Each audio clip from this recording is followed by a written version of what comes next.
want my team to win today in the Rose Bowl. In past years, I've brought 5 teams to play in the bowl without a victory. Well, this morning, I'm so hungry I can taste it. From myself and all the members of the Washington Huskies, the Pac-10 champions of 1980, we're looking forward to this afternoon's battle in the Rose Bowl with Michigan. It should be a great game.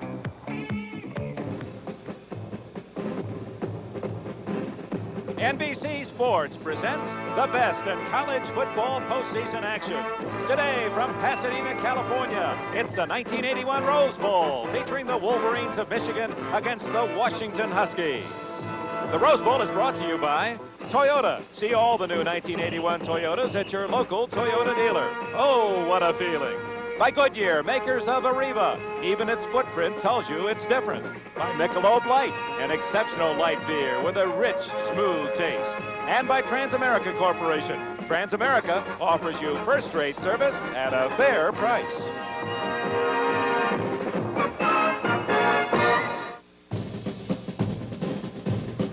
(1981), typically sunny and rosy in Pasadena, California. Down in the Arroyo Seco, the granddaddy of them all, the famed Rose Bowl jammed with the color of over 100,000 fans for its 67th renewal. Today, temperatures near 80 degrees, clear skies, Michigan of the Big Ten against underdog Washington of the Pacific 10. 35th meeting between the Big Ten and Pac-10 champions. The Big Ten winning 18, the Pac-10 16, but it's been for the West Coast fans the victories in the last decade. And Michigan trying to do something about it today. There's the grand marshal of this year's tournament, actor Lorne Greene, better known as Ben Cartwright for his television days on Bonanza. A native of Canada, Mr. Greene has migrated from the Ponderosa today to Pasadena. And with him is the President, Miller Davidson, and in the stands already, the queen of this 1981 Tournament of Roses Festival, Leslie Kim Kawai. She's following a tradition of her own. Her aunt rode in the 1916 parade. She's the first Japanese American to be so honored as the queen of this tournament.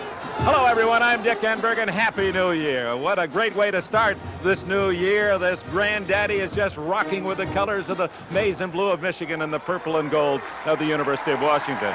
And it's a special treat to share this experience with you, with our colleague Merlin Olsen. I have a feeling this is going to be a very big year for you, big guy. Thank you, Dick. I hope it's a big year for all those who are tuned in to watch us, too. You know, you talk about New Year's Day, and we all feel that positive flow, that electricity. And for one man in this stadium today, Bo Schembechler, the coach of Michigan, he certainly hopes that it'll be happy for a change. Boy, you got that feeling watching him help open the show. Bo has never won the final game of a Michigan season. Great record that he has. I'm sure that taste has lingered in his mouth. He'd love to finish this season and start the year 1981 with a win today. And one of the coaches, Don James, who handed Bo Schembechler some bad New Year's Day medicine. Don James beat him here 3 years ago as a big underdog. Let's go to the University of Michigan. What impresses you most about the Wolverines? 3 things. First, a defense that's really grown up. In fact, in the last 18 quarters of the season, they only allowed 3 points. And Bo will tell you that they're here today because of their defense. The second thing, they have a huge offensive line, one of the biggest I've seen, bigger than most pro teams would have. And they, of course, established the running game, established ball control. We're going to keep an eye on it. And the third would be Anthony Carter, would be my guess. Reading my mind. Anthony Carter. Anthony, the most exciting player on the field today. And believe me, our eyes and the eyes of the Washington defense going to be on that man all day. He'll be easy to follow. He wears number 1. He's the smallest man of the starters on the field today. So for those of you who like the underdog or to root for the little guy, Anthony Carter is a mighty big little man for the University of Michigan. Another interesting story is the 2 quarterbacks in the game. John Wangler of Michigan and Tom Flick of Washington. They not only look alike, they're both 5th-year seniors. They both threw the same number of touchdown passes this year. They both have the same number of career touchdown passes. We can go on and on. Well, Tom Flick, I think the key for Washington, a hot and cold player. He's a streak passer. He needs a hot streak today. He needs to chew up that Michigan defense a little bit. Flick will have help from the second-best punt return team in the nation, Washington, second only to Georgia. Every coach I talked to about this Washington team talked about their special teams, their kicking game. And I'm sure that kicking game, which is excellent in all phases, is going to have a big impact on the game today. Now the national anthem, the University of Michigan Band.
So the scene is set in Pasadena, California for this 67th annual Rose Bowl game.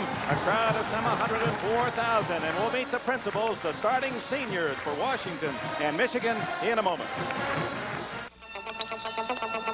City Hall, Pasadena, California.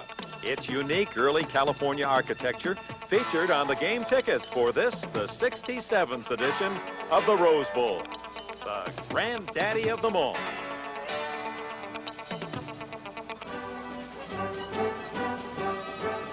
Now the players and the coach of the champions of the Big Ten, the Michigan Wolverines. I'm Bo Schembechler, coach of the Michigan Wolverines. Welcome to the 1981 Rose Bowl game. On offense, every one of Michigan's interior linemen made at least one All-Big Ten team. George Zulja, senior, center, Palos Park, Illinois. I'd like to thank the Lord for making this all possible. And hello, Mom and Dad. Hi, I'm Kurt Becker, senior, offensive guard from Aurora, Illinois. Hi, my name's John Powers. I'm a senior from Oak Park, Illinois. I play offensive guard, and I'd like to say hello to my newborn niece, Maggie. The Wolverine receivers, Alan Mitchell, and All-American Anthony Carter. Hi, I'm Alan Mitchell. I'm a senior, split in from Detroit, Michigan. Merry Christmas, V, Grandma, Father Donaher, and the rest of the family. Hi, my name is Anthony Carter, sophomore, wide receiver, Riviera Beach, Florida. Here's the #2 all-time Michigan passer and 3 rushers, all in the top 9 in conference play. Butch Woolfolk, junior tailback, hometown, Westfield, New Jersey. My name's Larry Ricks. I'm a sophomore tailback. I'm from Barberton, Ohio. I'd like to thank the Lord for making this moment possible. Hi, my name is Stan Edwards, senior fullback from Detroit Kettering, Detroit, Michigan. I'd like to say hello to my grandparents, Albert and Katie Mason. I'd like to say hello to everybody back in Detroit who made me come this far in life. You're beautiful people. John Wangler, senior, quarterback, Royal Oak, Michigan. The awesome Michigan defense, best in the Big Ten, did not allow a touchdown in the last 4.5 games. Mike Turkovac, senior defensive tackle from Austintown, Ohio. I'd like to wish all the people in Austintown a Happy New Year, especially my best friend, Winnie. Good afternoon. My name is Mel Owens. I'm a senior at the University of Michigan. I play outside linebacker. I'm from DeKalb, Illinois. Andy Canavino, senior, co-captain, middle linebacker, hometown, Cleveland, Ohio. This year's top priority, improve the kicking game. Hi, my name is Ali Hajashik. I'm a sophomore place kicker from Arlington, Texas. I'd like to wish everybody back in Arlington a Happy New Year. I especially like to say hello to my girlfriend, Michelle Blondin, and my best friend, Marty Nelson. #5 in the nation, the maize and blue of Michigan. Beat Washington! Beat Washington! Beat Washington! Now let's meet the players and coach of the University of Washington Huskies, the champions of the Pac-10. Hi, I'm Coach Don James of the Washington Huskies. I'd like to wish all of our Washington fans in the Northwest a very Happy New Year. The Huskies, like Michigan, were also 9-2 on the season. Their tight end led the team in receptions. The offensive line dominated by seniors. My name's Mike Riley. I'm a center, senior center from Federal Way, Washington. And I'd like to say hi to my grandparents, Mr. and Mrs. Fred Twist from Federal Way, and thank everybody for allowing me to play here today. Hi, I'm Mike Curtis, a senior offensive guard at the University of Washington, majoring in speech communications education, and I want to say hi to my mom and family, and I want to thank God. Kurt Marsh, senior, Snohomish, Washington, offensive tackle. I'd like to say hi to everybody back home, especially Grandma Marsh. And my name is Randy Vandeveer. I'm from Anaheim, California. I'm an offensive right tackle for the University of Washington. I'm a speech major, and I'd like to give a special thanks to my brother Tim for all his loyal support, and glory be to God. My name is David Bale, senior tight end from San Marino, California. I'd like to say hi to all my friends and relatives and the number 11. In the backfield, a 60% passer complemented by a powerful fullback and a clever outside runner. Hi, my name is Cal Stevens. I'm a tailback from San Jose, California, and I'd like to say hi to all my friends in San Jose. Hi, my name is Tucson Tyler. I'm a senior, a position fullback, hometown, Oceanside, California. Tom Flick, senior, quarterback from Bellevue, Washington. I'd like to say hi to my mom and dad who are at home right now. I miss your company, but I'll be home soon. Now the Washington defense, where three solid seniors provided the mortar in an otherwise young but vastly improved unit. Hi, I'm Brett Gagliardi. I'm a senior starting outside linebacker from Burien, Washington. My name's Jerry McLean, senior inside linebacker from Snohomish. I'd like to say hi to my girlfriend Marita and to dedicate my game to my grandfather. Hi, my name is Ken Gardner. I'm a senior strong safety. My hometown is from Seattle, Washington. A strong point, the Husky kicking game. Hi, my name's Rich Camarillo. I'm a senior punter from Pico Rivera, California. From Seattle, the Washington Huskies. Beat Michigan!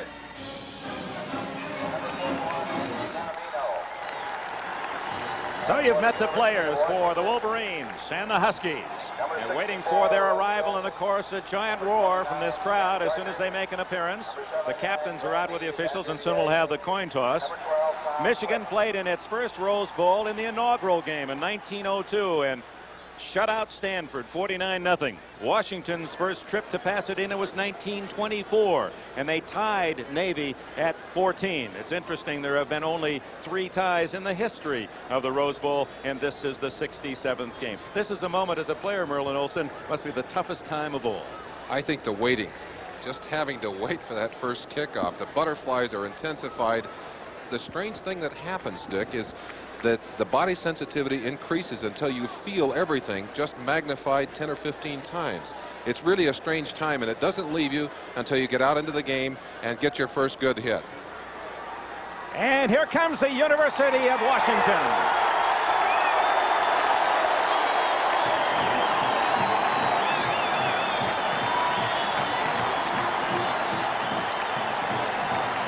Nine and 2 on the season, 6-1 in the conference. The Huskies, despite the problems in the Pacific 10 with 5 teams ineligible, were the legitimate Pacific 10 champion. Had all 10 been eligible, it still would have been Washington here today. And now the Wolverines, for the first time, you can spot the maize and blue helmets as they come through the portal down to our lower right. The Wolverines, who closed with a mad dash, shutting out their opponents in terms of touchdowns in 4.5 games, allowed only a field goal to Ohio State in the finale. The defense #1 in the conference. And their fans eager to give them a proper entry as they come on this magnificent field. Never been in better shape. I think the colors today are so intense. The feeling of football in this stadium right now is very, very special. I don't think I've ever felt a more intense crowd, Dick. And of course, a typical Chamber of Commerce day, and it started this morning. It was so warm this morning for the parade. Those normally bundled under heavy blankets and coats did not even need a jacket at 8 this morning. And here are the Wolverines.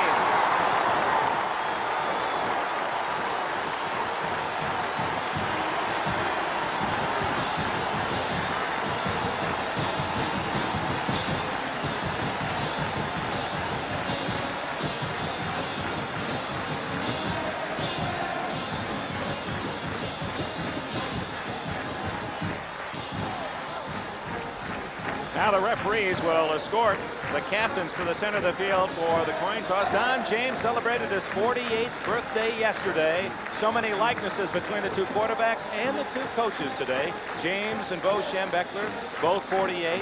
Both went to Miami to play. Miami of Ohio for Schembechler. Miami of Florida for the quarterback, Don James. And Bo Schembechler, very interesting point, as Merlin pointed out, has never finished a Michigan football season with a victory. And this is his 13th chance, or actually 12th chance today. The referees today, referee is Bill Love of Portland, Oregon. Dan Davey, the umpire from Batavia, Illinois. Head linesman John Jones of Portland. Line judge Ed Marisich of Calumet Park, Illinois. Field judges Verl Sorgan of Fairfax, California. And Tom Klein, the back judge from Palos Heights, Illinois. Michigan, Captain Canavino, number 41. Captain Littlejeff, number 59. Gentlemen, shake hands.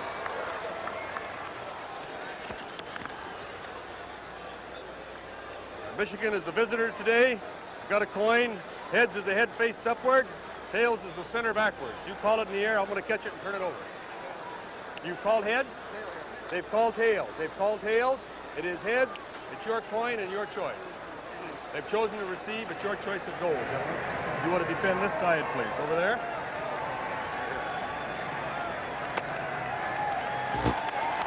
Good ball game. Thank you. Now the Huskies of Washington will get the ball first. At the goal to our left, the northern goal. There is a slight breeze out of the south that will aid the team moving from right to left. Don James team 9-2. He is now the dean of the Pacific 10 coaches, as is Schembechler, the man in longest employment in the Big Ten coaching crew. I'll tell you a little bit about the dangers of the coaching profession, won't it, Dick? That's right. James in his 6th year already the dean of the West Coast coaches. The maize and blue with sophomore kicker Ali Haja Sheikh, and he'll be kicking it deep. Anthony Allen has been returning most of the kicks this year for the Huskies. 9-2 identical records. Wolverines ranked 5th, and the Huskies down in the second 20, or second 10 in the top 20 in the country. One of the things we'll have to be alert for throughout this day, in the big victory 3 years ago by the Huskies over Michigan, they really pulled out all the stops. They threw everything but the kitchen sink at Bo Schembechler's team. And I think you're liable to see some of that today. We may even see it on the opening kickoff or in the first series. 15, Anthony Allen, and Aaron Williams, 91 deep for the Huskies. It's a long kick. Haji Sheikh sends it halfway into the end zone, where Allen will take the touchback. Set the Washington offense for you as Tom Flick, the senior from Bellevue, Washington, brings his team onto the field. Flick at quarterback. We'll have at the running backs Toussaint Taylor and Kyle Stevens, 2 sophomore wide receivers, both excellent, Aaron Williams and Paul Scansey. The offensive line, Bale, the tight end, is the leading receiver with 36 catches. Vanderveer, Curtis, Riley, Carter, and Marsh, basically a senior offensive line for Washington. 2 huge tackles, both those tackles 280 pounds. They are giants. Out of the eye from the 20-yard line. Stevens in motion, Flick the throw, dumps it to Stevens, and he gains 3. Good coverage by the Wolverines. Andy Canavino, the captain and inside linebacker, with a tackle. The defense for the Michigan Wolverines, a 3-man front, Triggerback, a top player, Jeff Shaw, the only freshman starter, Winfred Caraway, Mel Owens on the outside, Paul Gergash and Andy Canavino inside, and Robert Thompson. He's got great speed, one of the outside backers. 2nd down and 7.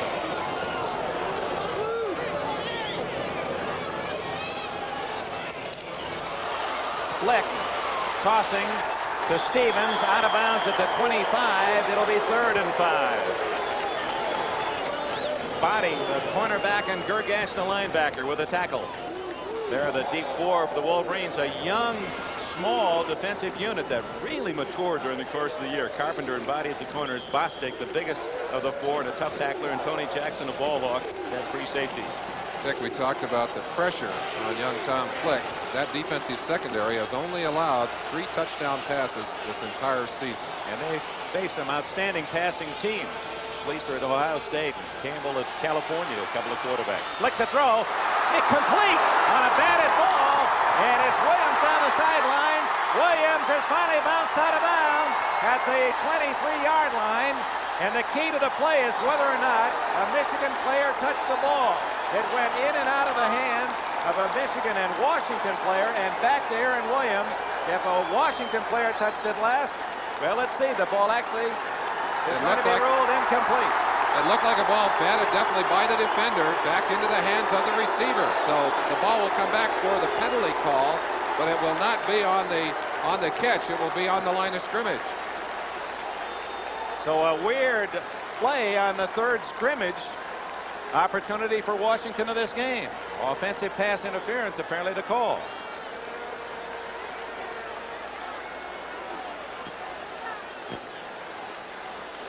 Yeah, we're going to get the signal after they mark off the penalty. It's going to be a 15 yards. Yep. Down to the 13 to the 12-yard line. Offensive pass interference. Okay. Loss of down.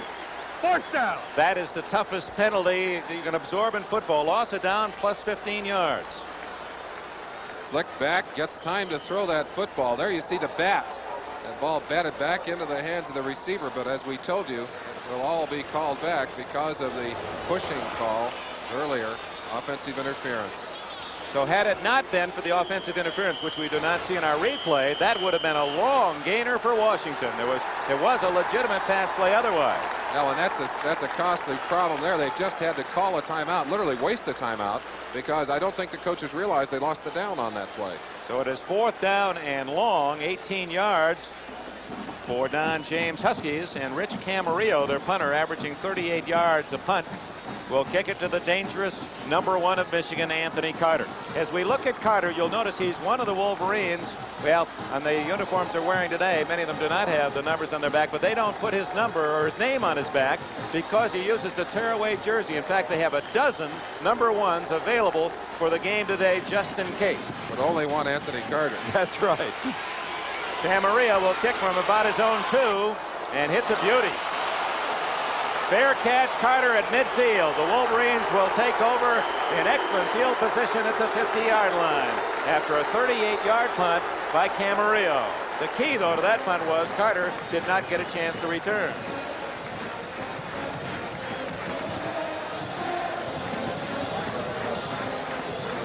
For the Michigan Wolverines, it's John Wangler, senior quarterback, Stan Edwards, Butch Woolfolk, the running backs.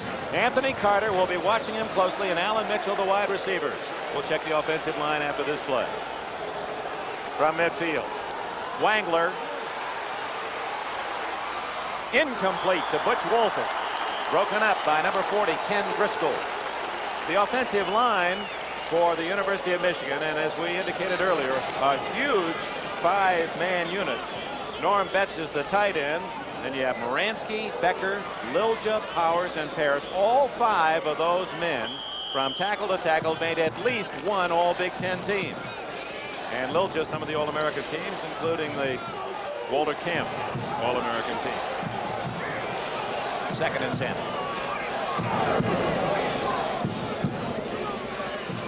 Oh, what a hit as the handoff to Stan Edwards and charging through the Huskies for a 2-yard loss. It was Mark Giroux, the junior from Mercer Island, Washington. Big hit, an aggressive play by the defense. Edwards getting out, looking for some room, but he's hit deep in the backfield. You can't make any yardage when they get that kind of penetration on you. It'll be 3rd down and 12. Fletcher Jenkins had a piece of that tackle as well. He's considered the top defensive lineman for the Huskies. Wangler forced to throw. Lots of time. Now chased out and dropped by Rusty Olson, number 64. Co-captain of the Huskies, and it's the defense of Washington that shines early. An interesting thing happens, Dick, to a team who's been ignored a little bit, and certainly if any of the 4 starting units have been downplayed, it's been the Washington defense.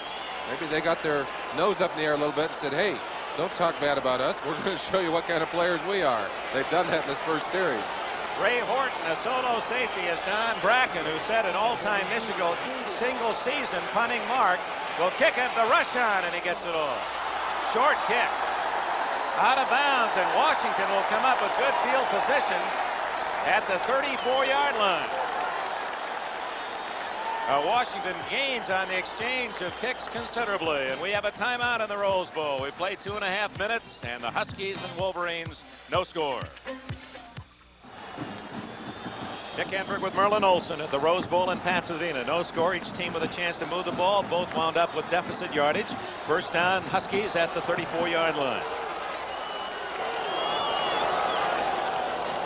Flick to Stevens, has a hole at the 40. He's all the way to the 50-yard line. The initial first down of the game. They mark it at the 49. 15 yards for Washington. Kyle Stevens is a very, very important member of that Husky offense. He's the lone tailback remaining since Ron Jackson was injured. Dave Bale, not only a good receiver, but an excellent blocker. Right there blocking on number 53, Owens, knocking him to the inside and then breaking out to look for a second block. But Stevens made that play by jumping over the top. Tucson Tyler also with an excellent block on that play.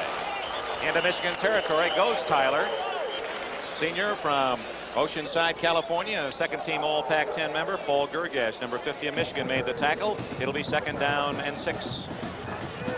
Merlin Olsen, let's recap again to set the scene for this game. For Washington to win, what do you think they have to do? I think Flick has to have a big day. He's throwing the ball very accurately here in the early going. And obviously their defense has to play well, but I think those are the keys. 2nd and 6. Stevens in motion. Flick. Lots of time. Complete. Out of bounds goes Anthony Allen at the Michigan 27-yard line.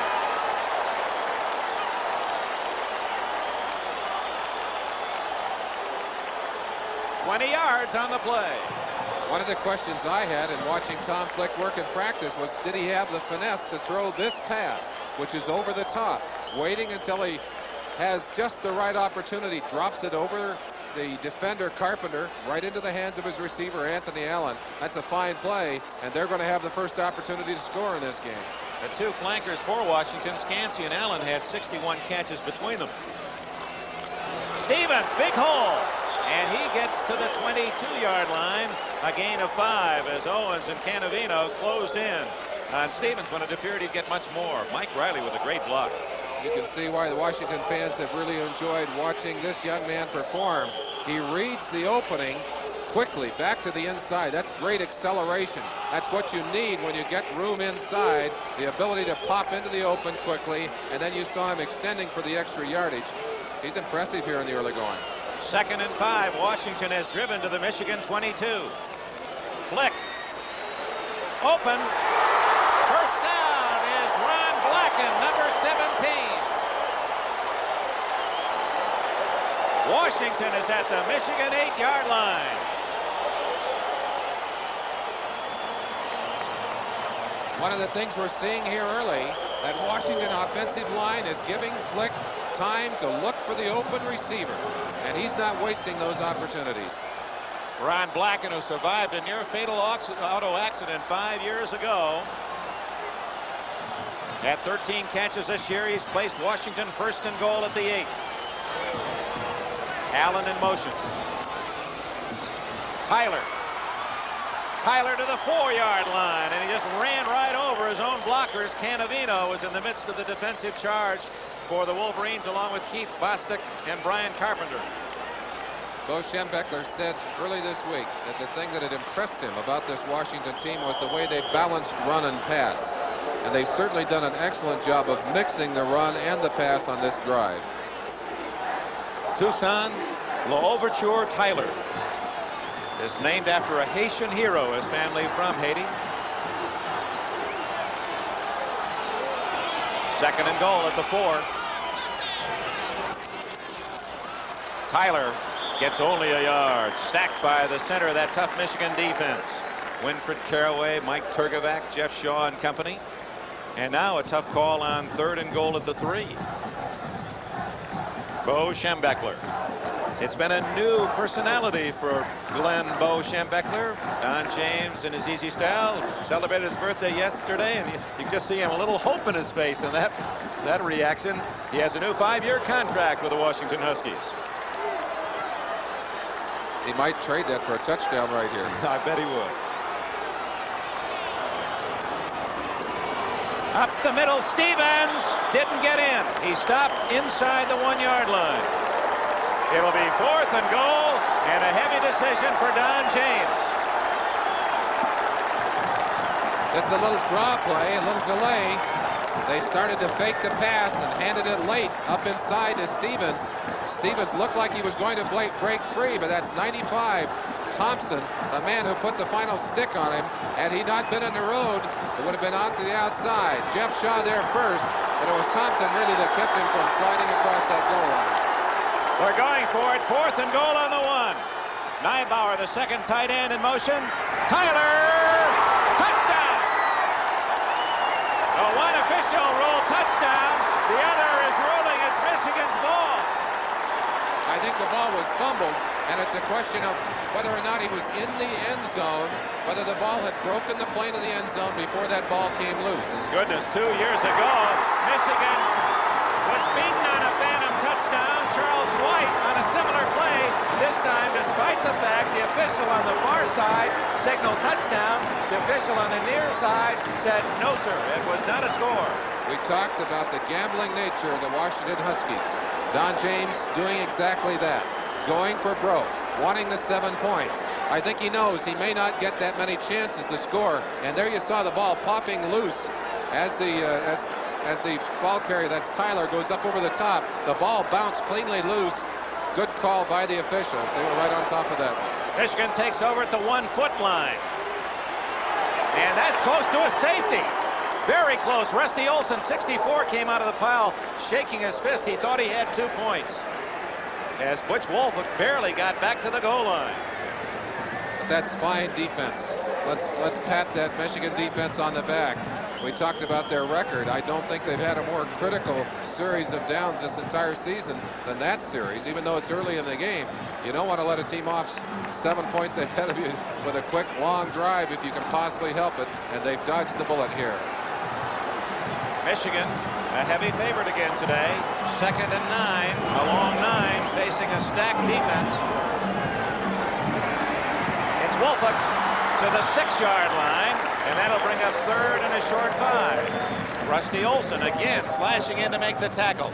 Let's take a look at that Washington defense. Fletcher Jenkins considered, well, they say next year as a senior will be a #1 draft pick. Brian Stone, Rusty Olson in the middle. Gagliardi, Driscoll, McLean, and Stewart, the 4 linebackers. Ray Horton, he's very dangerous. Bill Stapleton at the corners. Derek Harvey and Ken Gardner at safety. 3rd and 5, Wangler from his own end zone, going for Carter. Incomplete and no flag. Their feet became entangled, and in the college ball, the officials in fact talked to us about that yesterday. Incidental trip with the legs entangled is not interference. It was a call, and exactly as you called it. Now watch their feet. They're both looking at the ball. They're both going for the ball and entitled to go after it. That's an accidental contact. Now if you watch Carter, when he gets up, he doesn't question it. In fact, he slapped Horton on the hand. Ray Horton, solo safety at midfield. He returned to punt 73 yards for a touchdown against USC in a big win in Los Angeles that got Washington here. Don Bracken hits a low one. It's returnable. Oh, takes a great bounce for Michigan. Horton all the way back to his 22. And now in trouble. Gets a couple of blocks to the 30. And out of bounds at the 36-yard line. Don Bracken, and we were watching him in practice. Most all of his kicks, when they hit the ground, take a forward roll, and he got a great bounce here. I think that's why they made the ball oblong. What looks to be a very bad kick and a very returnable kick suddenly becomes a great offensive weapon, defensive weapon, as it sends Horton way back to the back of his own field. He does some nifty running back there, tacks it up the sideline to gain a little bit of yardage back.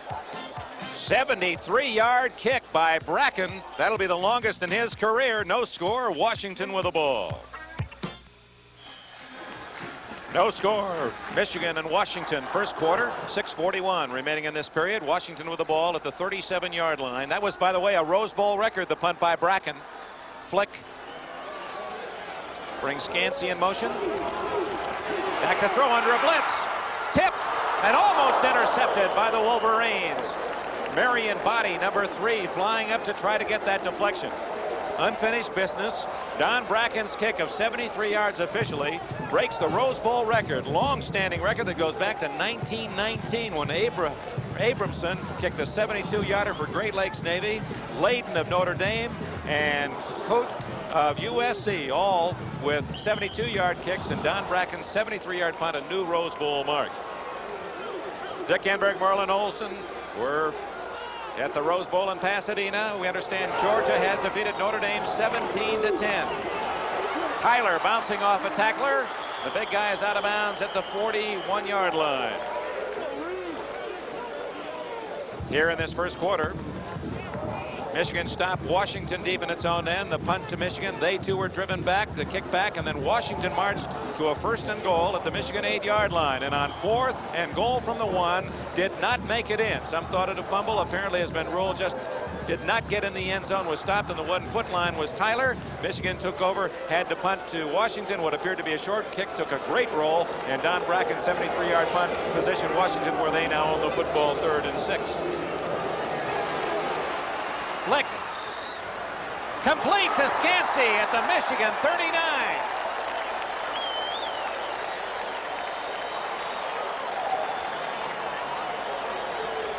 yards for Washington and a first down. Dick, we talked about the similarities between the two quarterbacks. One of the differences in the two quarterbacks, I think Flick has the stronger arm of the two, and he used that strength to deliver that ball right on target. This is a perfect pass. Again, something we talked about early. Lots of time to throw the football, but watch how accurately that ball is thrown. Oh, he dropped that right in a teacup. First down. Kyle Stevens smothered at the Michigan 37 after a gain of 2. One of the special players on this Michigan defense, number 41, Andy Canavino, leading tackler by a huge margin, almost 2-to-1 over anyone else. Canavino reads the play excellently, flows to the ball, and has a piece of the tackle along with Girgash, number 50, the other inside linebacker, who's the number 2 tackler. But he's their leader. Bo talks about him as the most important man on a very important defense. And following some Rose Bowl heritage, we'll tell you about that as time permits. On 2nd and 8, Flick to throw. Incomplete. He's shooting it for his wide receiver, Aaron Williams, cutting across the middle. Back to Canavino. His father also played here in Pasadena in the Rose Bowl for Ohio State and intercepted 2 passes in the 58 game when the Buckeyes beat Oregon 10-7. Canavino was a little upset that Woody Hayes didn't offer him a scholarship with the Buckeyes, so he went to Michigan and has become a star with the Maize and Blue. Oh, you'd like to go back and rethink some of those decisions, wouldn't you? Can't always be right, can you? Woody made a lot of right decisions. 3rd and 8. That's a triple left formation for Washington. Going deep. And no flag as Brian Carpenter had Aaron Williams well covered. Same kind of collision we saw moments ago. And again, the call, actually a no call, because it was ruled to be incidental and not intentional. Williams a flyer, and he has been their game-breaking receiver. Has not caught many more passes than anyone else, but they've often been deep. There you see the legs in contact right there with Brian Carpenter, both to the ground, but they're both running openly for the ball. The official did not pull the flag. A good no call. Camarillo, the punter. Carter on the near side. Kenny Gear on the far side, very high. And Washington can't down it. They had a chance. Now that's a ball they could have caught because there was no Wolverine near the ball. They elected to watch the ball drop, and it goes in the end zone. The Wolverines will have the ball first down at the 20 when we return. 5:26 left. First quarter, no score. Happy New Year, everyone. Dick Enberg and Merlin Olsen here at the Rose Bowl. Set the scene for you in case you joined us late. Michigan, of course, the favorite, but Bo Schembechler, their head coach, has never won the last game of a Michigan season in 11 years, and 5 of those losses have been here in the Rose Bowl looking for that first win. Anthony Carter, a man who might help him get that first victory, but he's toppled at the 22 after a short gain as he came in motion as he would normally run a pass pattern, then looped into the backfield, Merlin Olsen, and took a pitch on a sweep. I think one of the secrets for Michigan today is getting the ball into the hands of Anthony Carter, number 1. They'll do it in many ways. This is a new wrinkle. Bringing him in motion, he slides into the position of a back. They flip the ball back to him, and you see he's absolutely fearless carrying the ball. For a 155-pounder, he is amazing. Wangler at the 22, no score. Butch Wolford to the 25, and it's a swarming Washington defense. Merlin, let's go back and review your comments in our pregame set as to what Washington has to do to beat Michigan today. The Washington Huskies almost a 2-touchdown underdog. I really believe that they have to have a hot day from Tom Flick, their quarterback, and they have had that. He has been the outstanding player on the field so far, and their defense must play well, and their special teams must play well. The special teams have played well, and the defense has been the most surprising part of this game. 3rd and 5. Michigan does not have a first down. Wangler, time to throw, and he's got it. First down to his tight end, Norman Betts, at the 32-yard line. Mark Stewart with a tackle. And that at the 4-minute mark of this first quarter, 11 minutes played, is the first Michigan first down. Norm Betts made a couple of big catches in similar situation to that against Ohio State. They'd like to get him dragging across the field underneath when people have cleared out. Does a good job here of finding a little open room. Mark Stewart, number 38, the man that's covering him. That's a good pass and a good catch. Betts, an academic all Big Ten first team member the last 2 years. Wolford on a draw. He's at the 40, the 50, and all the way to the 43 of Washington. Butch Wolford.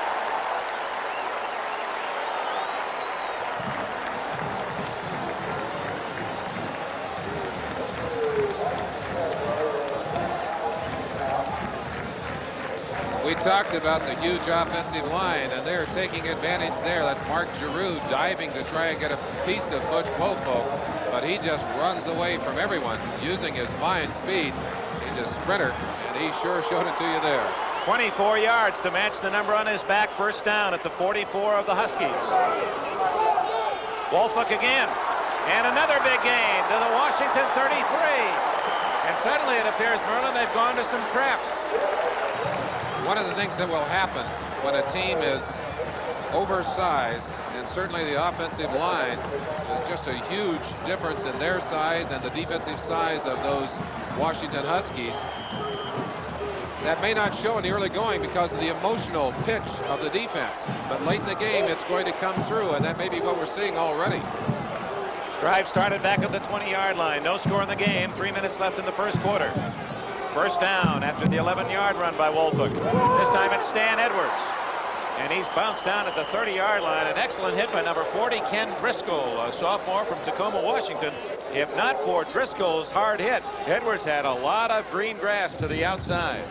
The thing that is disturbing, and I'm sure it's a little bit frightening to the defensive coordinator, Jim Lambright, is his defense is being blown off the ball. They're being blown back into their own secondary, giving those runners for the Wolverines lots of room to operate. The All-American Carter flanked right.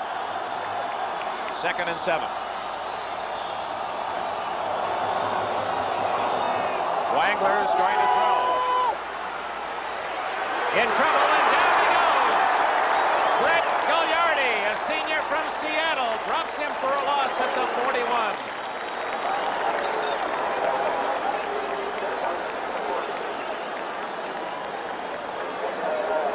Interesting and uncharacteristic call from the Michigan bench. Of course, the plays are sent in from the sideline, and when the running game is going, you would expect a team that has made its name as a running team to continue to run. Instead, Wangler goes back to pass, pays the price to a fine defensive play by Gagliardi. We should point out that Wangler, recovering from very serious knee surgery, and you can see he's not very mobile. He's going long for Carter.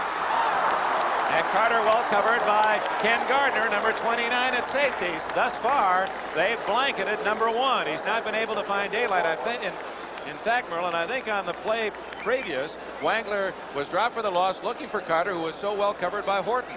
They have put Horton man-to-man on Carter, and they're using some zones to try and cover the rest of the field, and it has been very effective. They know they have to keep the football away from number 1.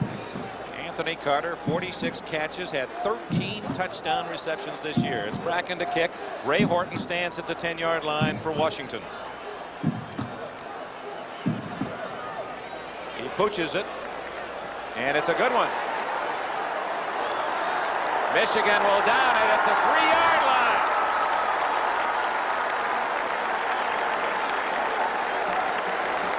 Now the Huskies will start deep in their own end after a 37-yard punt by the freshman Bracken, the first kicker ever recruited by Bo Schembechler. They needed a good punter, and they went all the way to Wyoming to find one.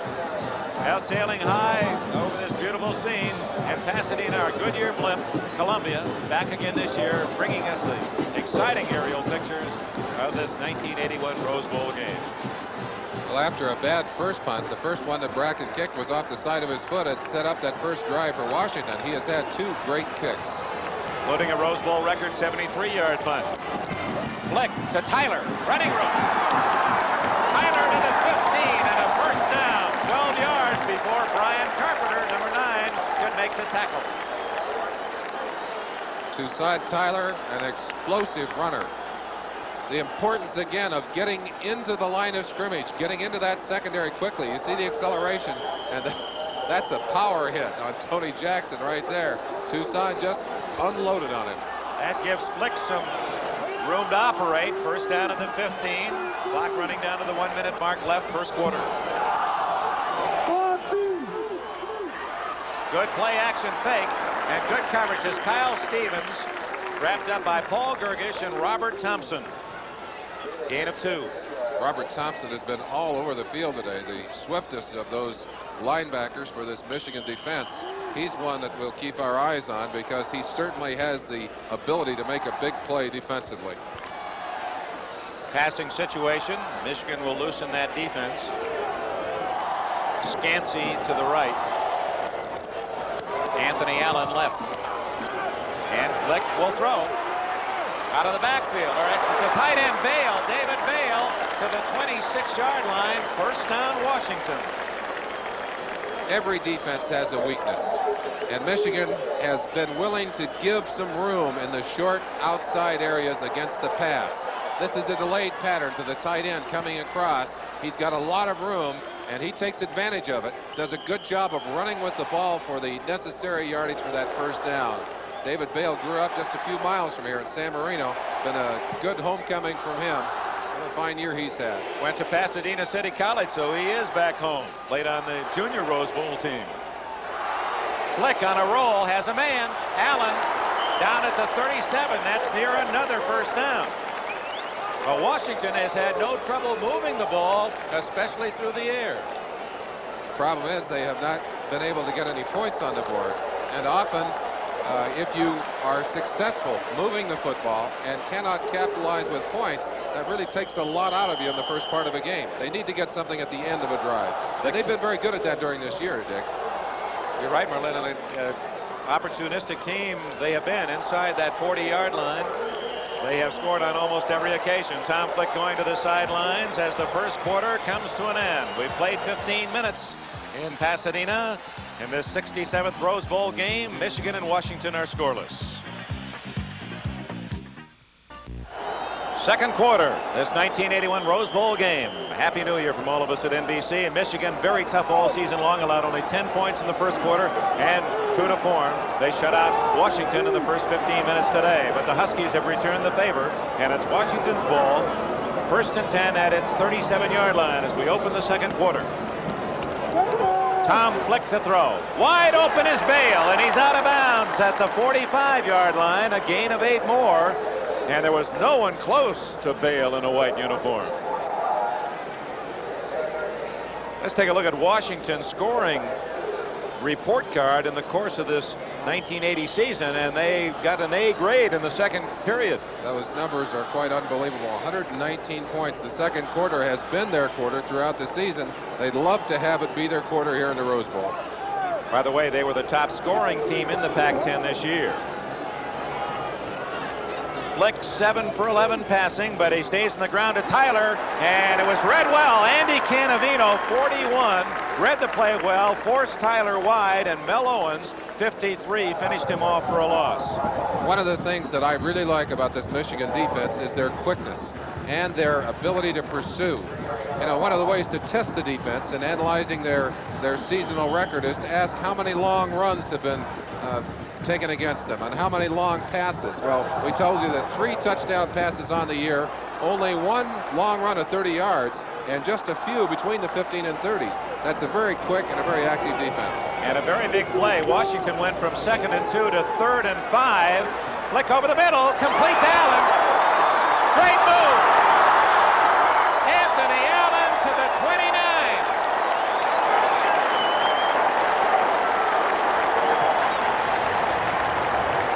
A 29-yard play for Washington.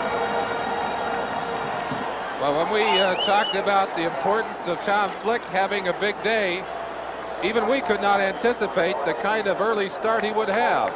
He's zipping the ball, and he has receivers open in the Michigan secondary. Anthony Allen doing a fine job of getting away, stealing some extra yardage. I think the thing that's impressive to me is that Flick is reading the defense. He's finding the open man. First down play from the 29. Toussaint Tyler to the 25-yard line. A gain of 4 yards. In the first quarter, Merlin, Washington total yardage outgained Michigan 130 yards to 37. And there's the man who's done it. 114 now through the air for Tom Flick. But they were denied. They had that ball down on the goal line, came oh so close to getting it into the end zone. They'd like to go back and have another shot at it, but they may get an opportunity here. 2nd and 6.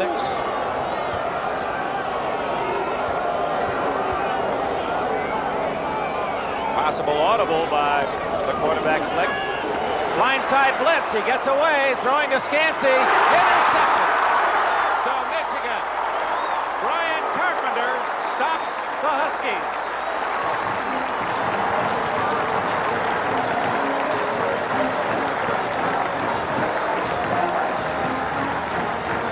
Flick had not been pressured a great deal early, but he gets the pressure here, and he throws it up. He throws it to a man who was well covered. Brian Carpenter timed the ball perfectly, just cut in on Scansey and took it away from him. Watch the timing here by Carpenter as he cuts across in front of the receiver. Good interception, but they're deep in their own territory. They've dodged another bullet down there, Dick. That's twice now. Well, Carpenter, who was an outstanding long jumper in high school, jumped 24 feet 4 inches, used that leaping power to duck in front of the target. So, 2 long drives by Washington, stopped once at the 1-foot line, and now on the interception at the Michigan 8. Wangler hands it off. No gain. Butch Wolford, well, actually got out across the 10 to the 11-yard line. Called it a gain of 3 as he ducked in under that pile with a good second effort. In comes Alan Mitchell, number 30. There's a very important statistic, as we well know. If you can get the ball some extra times through interceptions or fumbles, and Washington's a plus 13, Michigan a plus 7 on the year. Washington has forced an incredible number of fumbles and averaged 4 takeaways a game during the course of the year. A key to their success. Almost a fumble, but Wolford has a first down at the 21-yard line before Ken Gardner can make the tackle. Rather a strange play, a very late developing play. It looked like a late trap by number 82, Norm Betts. Now watch on the outside. That's 67 Powers coming outside. 82 Betts scissoring to the inside with a late block, and Butch Woolfolk doing a little scissoring of his own as he goes over the top of a tackler. They've got their first down. They've got a little room to operate. I think we might see a more conservative offense here, though, from Bo Schembechler. No score in the game. 12 minutes remaining in the first half. Woolfolk hit in the backfield. What a play by Mark Stewart, a sophomore from San Jose, California. He tied for the lead this year with 10 tackles for losses, and he drilled Woolfolk for that one.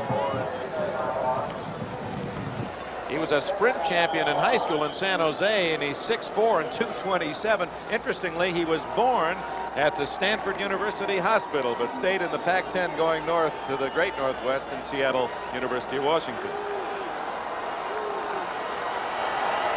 2nd and 12.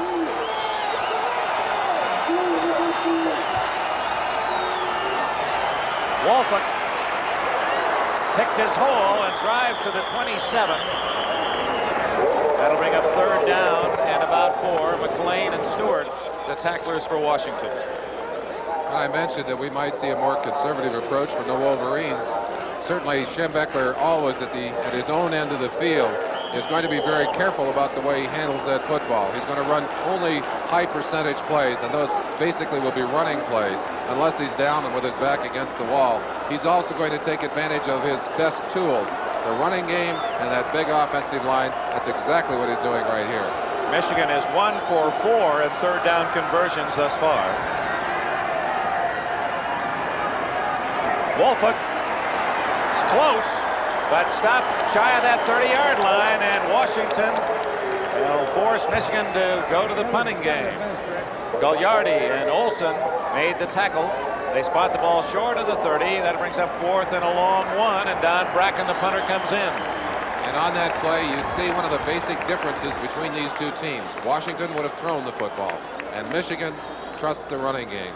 Good point, Merlin Olsen. Don Bracken, who's had an excellent day after Merlin pointed out he scuffed one on his first attempt, then had a record 73-yarder for the Rose Bowl, and then hit one inside the 5. Ray Horton deep at the 30 for Washington.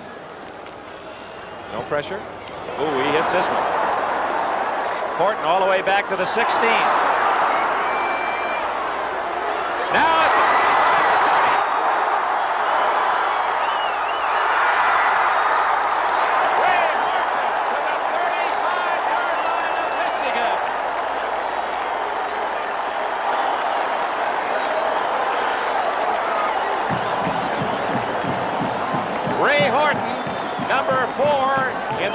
this year with better than a 13-yard average, a 55-yard kick. He takes it back 40 yards. And how often you see a mistiming of a kick or a punt lead to a big return. Everyone got down there in time to be bunched up. Horton saw some room, popped out, and a very big play for Washington. Looked for a minute like they were going to be pinned back in their own end zone, but Horton got them out of trouble and gives the offense excellent field position. And Merlin, to harken back on one of the points that we made prior to the game today, that the University of Washington, to play well today, needed a hot hand from Tom Flick. Although they've not scored, he certainly has thrown the ball well. And the other was the great respect opposing coaches have and had this year for the Washington kick return game. And they've shown it there with Horton. 40 yards to set it up, first down at the Michigan 35. Kyle Stevens, and he's to the Michigan 27, a gain of 8 on first down.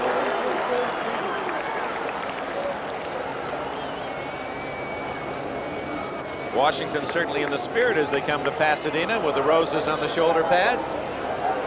They enjoyed their first visit here. Some of these youngsters, a handful of them played briefly in the game 3 years ago when they upset Michigan 27-20. You'll recall that was a game where Warren Moon got them ahead 24-0, and then Washington just did hold off the comeback by Rick Leach and the Wolverines, winning 27-20. Stevens, fumble, and it goes right to Washington. That's going to be a touchdown. No, they marked it dead. They marked it dead. Mike Riley caught the fumble, and there's one of the quickest whistles you'll ever see. The man was not down. The tackle forced the ball free. It went ahead to Riley, and for some reason the whistle sounded. It almost looked like a planned play, but you wouldn't plan one like this. The ball stripped loose, bounces up into the hands of Riley. Riley thinks he's a halfback or a fullback, and a big one at that. What a moment it would have been for the senior from Auburn, Washington, who played behind Blair Bush and Tom Tamure, both now in the NFL. Watch that ball pop loose. It's hit right at the beginning here, stripped loose. 63, Cedric Winfred Caraway, the man that knocked him loose. It's third and less than a yard, and Tyler has a first down for Washington at the 24-yard line. We'll see how important that call was. Of course, Bo Schembechler would say, I've got one of those coming anyway.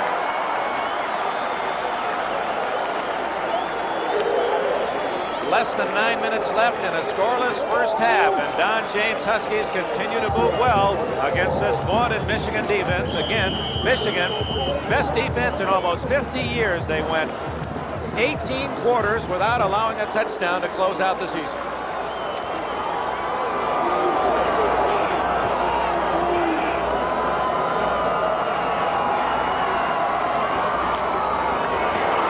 Stevens to the 23, where he scissored down.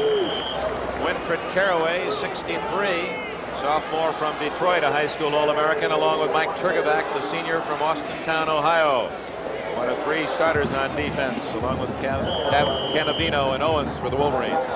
I'm very impressed with the way Washington is mixing pass and run. And I think it's been tough on the Michigan defense. You've got to guess a little bit. You've got to guess in your calls defensively. And I think they've caught Michigan guessing pass a few times and hurt them with the run and vice versa. Second down, a long 7. Stevens again to the 18-yard line, where the Huskies will be 3 yards short of a first down. Gergash and Canavino, the tacklers. Well, here's a chance to test our theory. We talked about Michigan trusting the run in a 3rd and and 4-yard or 3-yard situation. Quite the opposite for Washington. They seem more comfortable with the pass. Let's see what Dom James has planned on this particular play. Not trying to bail you out just in case that theory doesn't work, but the difference was that Michigan was in its own end of the field, 3rd and 4, and now the Huskies are in 4-down territory. I'm guessing he's going to run, Merlin. I haven't been right yet this year. Wrong. Flick. Incomplete. Anthony Allen at the goal line. He was checked by Marion Body, and by the time he turned, the ball had already dropped incomplete. Anthony Allen, the intended receiver. Let's watch the contact here. There is some contact right there. Now the defender is allowed to bump the receiver when he's in front of him, as long as the ball is not in the air, or if the receiver initiates the contact. The official down in that corner reached briefly for his flag, thought better of it. We're going to have a field goal attempt from a very fine kicker, Chuck Nelson. It'll be a 35-yard attempt. It is good.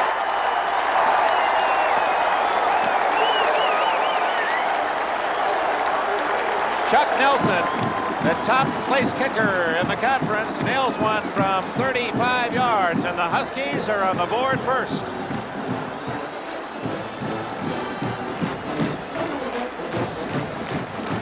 You get a feeling for how exciting that play is to a kicker in the Rose Bowl. It's 3-pointer through the uprights. So the 40-yard punt return by Ray Horton sets up the 35-yard field goal. The Huskies 3, the Wolverines nothing. Here's the field goal by Nelson. It appeared for a moment it might be blocked by Michigan, Merlin. They got an excellent penetration, and the Michigan special teams, the kicking units, have played very well in this game so far. They've done a fine job. I don't believe they got a hand on that one, but it did look like it from that camera angle. 3-0 Huskies on the 35-yard field goal by Chuck Nelson. Ray Horton's punt return of 40 yards set up the score. Anthony Carter, Stan Edwards, they stack up to try to deceive the kicker, but nothing is deceptive about that except long. It'll be a touchback. Total offense in the game. Washington 3 times the yardage over the favored Michigan Wolverines, but only 3 points to show for it. They've dominated play in the first half. I think you hit the most important statistic right on the head, though. They only have 3 points, and of course that's the most important stat we have in this game. Don James knows that Bo Schembechler's team is only a field goal away from a tie and a big play away from a touchdown, which would put them in the lead.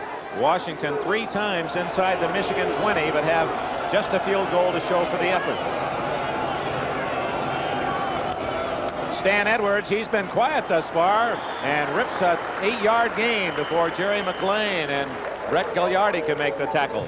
They've been going to Woolfolk, and Edwards, who started due to an injury to Harlan Huckleby 3 years ago in the Rose Bowl, finally gets a chance to lug the ball himself. You see a number of 3 100-yard games for Edwards. Woolfolk also has 3 100-yard games. And they've actually had a total of 8 100-yard games if you count the other back, Ricks, into that. Larry Ricks had 2. Edwards again, big hole, 40, and a first down at the 45.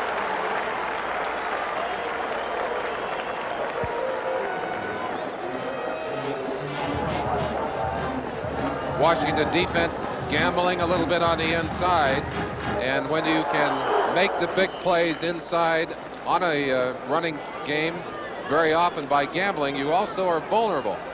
And you see right here what happens when you leave a little too much room inside. Ran right past 64 Rusty Olson, who was expecting a play outside. 6 minutes, 14 seconds left in the first half. 3-0 Huskies. Edwards on a sweep.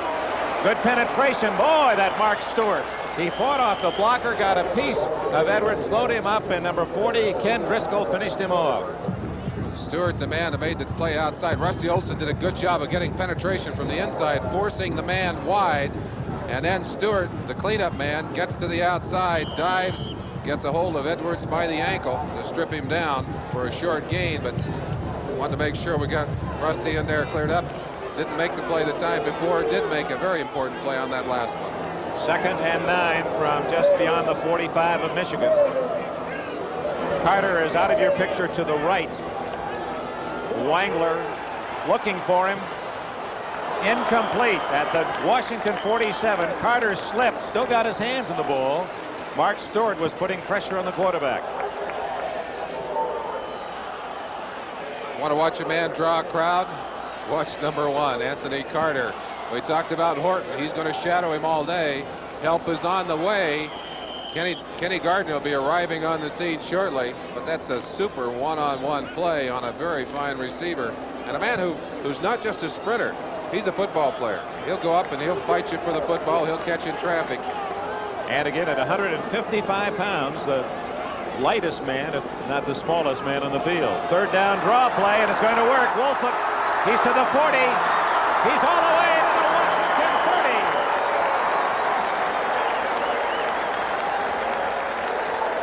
On 4th and 9, Butch Woolfolk runs 24 yards to the Washington 30-yard line. Wangler gets the ball back to 24. Woolfolk in a draw situation. They just caught Washington, I think, gambling all out on the pass rush. Woolfolk knows what to do with that football. As we said earlier, he was a sprinter. Took advantage of his speed to get into the secondary.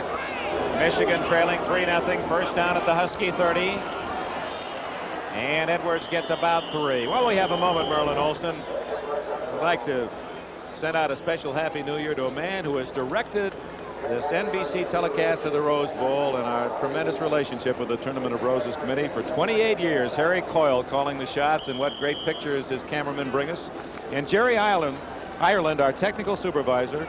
You go all the way back to radio days on NBC of the Rose Bowl before TV, his 32nd year. Congratulations, gentlemen, and doing a better and better job every year for us. Wangler to throw.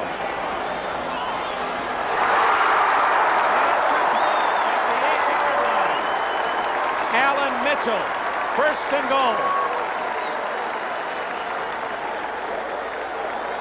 Senior from Detroit has his first catch. Wangler getting a little extra time because of the fake of the run, and throws this right on target. Watch the feet, just barely inbounds. He's got to tap him in. He only needs 1 foot down in college football, and he got 2 down. That was even a good catch in professional ball. 1st and goal, Michigan at the Washington 8-yard line.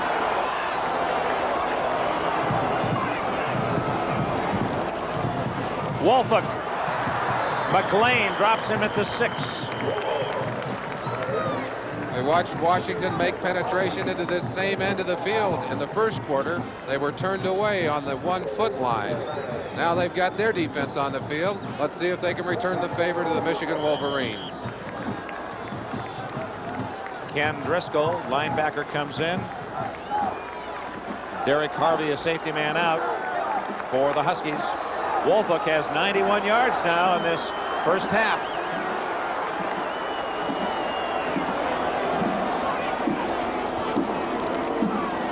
Woolfolk again. Touchdown!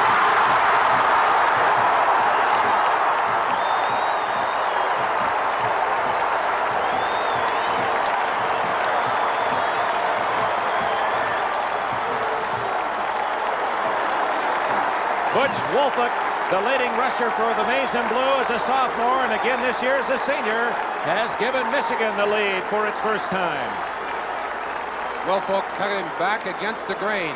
A play designed to come straight up the middle. He cuts it all the way to the backside, finds plenty of room, and runs over the last man. That's Bill Stapleton, number 11. Drops him into the end zone for the touchdown. Try for point by Haji Sheikh.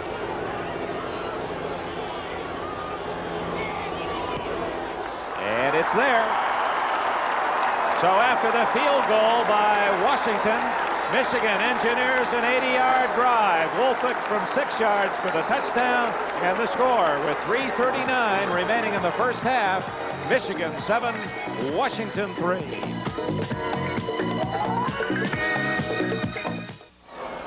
From Pasadena, we pause briefly for station identification. This is the NBC Television Network.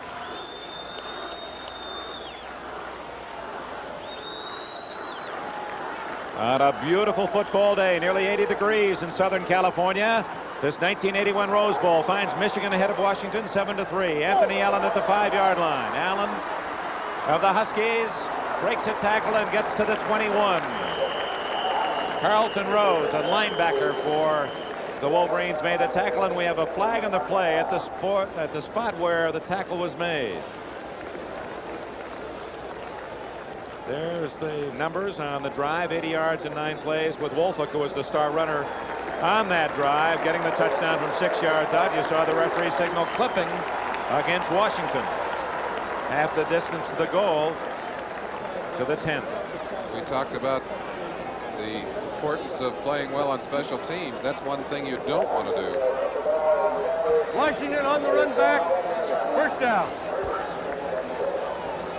Perhaps we'll have a chance to see it. Anthony Allen, number 15, the man who's returning that kick. The flag was thrown almost on the sideline. I believe that's it right there. That's 77, the man that's ticketed for that penalty. First down, 10. Fumble! Tom Flick lost the ball. Who's got it? Apparently it's Washington's ball, and that could have been a disastrous error. As you'll reflect upon the day's play, the Georgia Bulldogs, fighting to be number 1, scored on a kickoff fumble by Notre Dame, recovered a fumble of the Irish on the 2-yard line, and that touchdown was the difference as Georgia beat the Irish 17-10.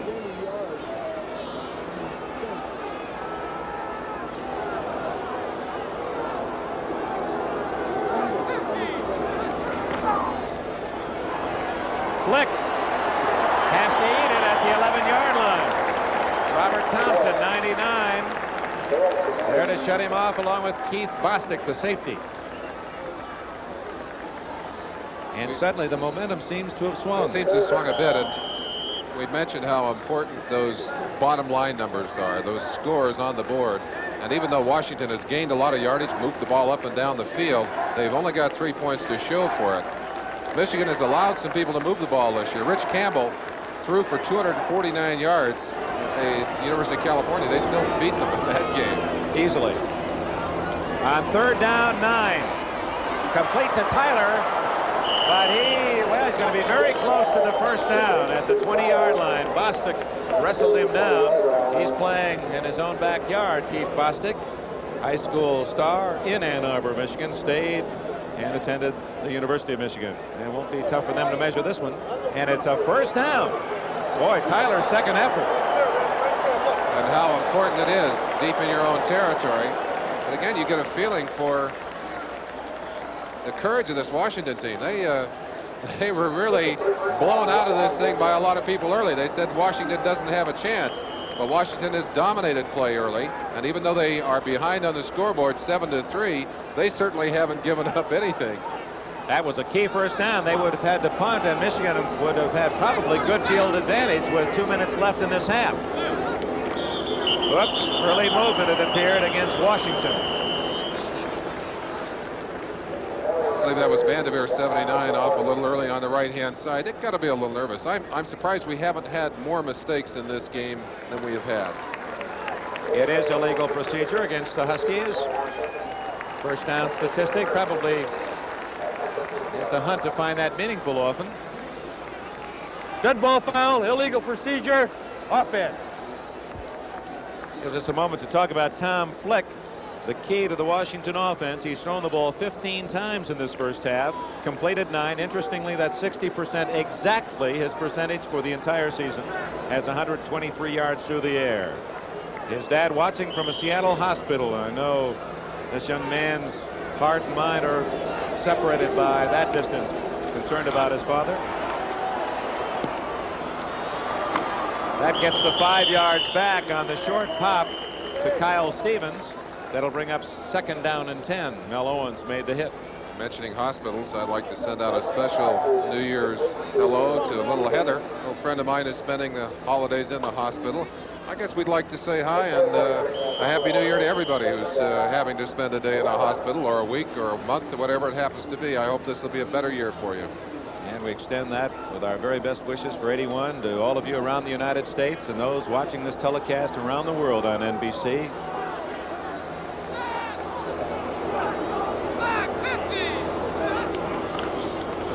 Stevens.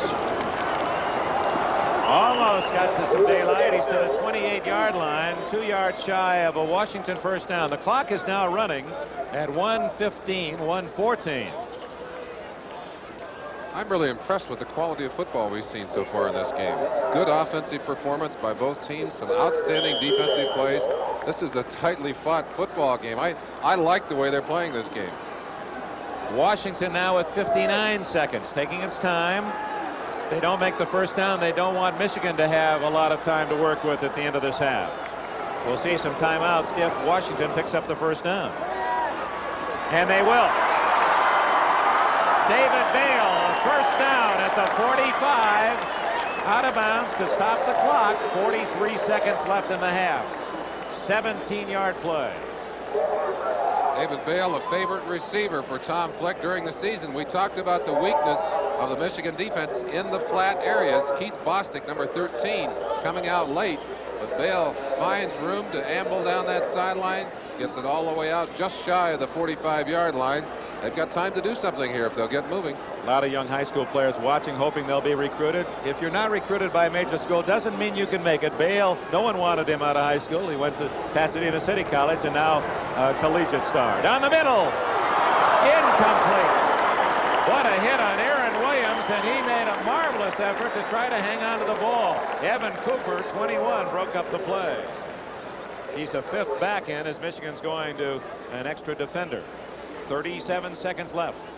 Watch the concentration of this receiver at the end of this play. Flick gets it a little bit behind him, and he does everything but stand on his head. Look at him reaching back, hangs on to that football as long as possible, but the hit just stripped him of that ball. That's, again, good football on both sides of the line. 2nd and 10 from the 45 of Washington. They trail Michigan 7-3. Time running out in the half. Open is Scansey. Complete at the Michigan 38. Let's see if Washington calls time. They do. Well, at least there'll be a time call to get the chains in place, or has Washington elected to use a timeout? That timeout that they had to take early in the game when they lost a down on a penalty is very costly to them right now. 29 seconds left. Washington driving close to at least field goal range, trailing the Wolverines by 4. 7-3, Michigan leading Washington. Later in today's game, Merlin and I, along with Jack O'Rourke and Rick Borzano for NBC Radio, will be selecting the Toyota outstanding players from each team, and we'll make the announcement at the end of the game. Each school will receive a $1,000 scholarship to their respective general scholarship funds. Don James. Huskies, with 29 seconds left in this first half, have a first down at the Michigan 38. I think we got an audible. Flick to throw. Over the middle. Anthony Allen, 24-yard line and a first down. Washington has only one timeout left. This timeout, an official timeout, to move the chains. That was a 14-yard play. We won't see a huddle here. They're already lined up and ready to go. They've called 2 plays in the huddle, Dick. You'll watch the referee mark the ball, and the clock will begin. There it is. 7-3 Michigan. Its lead in jeopardy. Quick out, complete to Anthony Allen. They picked up a few yards and stopped the clock with 17 seconds left. And Flick is throwing the ball very effectively. Interestingly enough, after watching him in practice, I think he's throwing it better in the game than he did in practice. He is really a gamer. He's had some great games, Merlin. Arizona will attest to that. He was 16 for 17 against the Wildcats and 3 touchdowns. 7-3, Michigan in the lead. The last 3 possessions, or the last 2, have led to scores, and Washington trying to get something themselves before the intermission. From the Michigan 19. In the flat to Stevens. Is he out of bounds? Yes! With a first down at the Michigan 10. Stopping the clock with 11 seconds left. What a drive by Washington.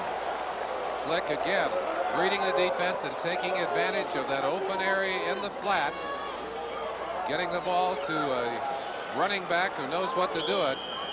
Just barely did get out of bounds. In fact, it looked from that angle that he didn't get out of bounds.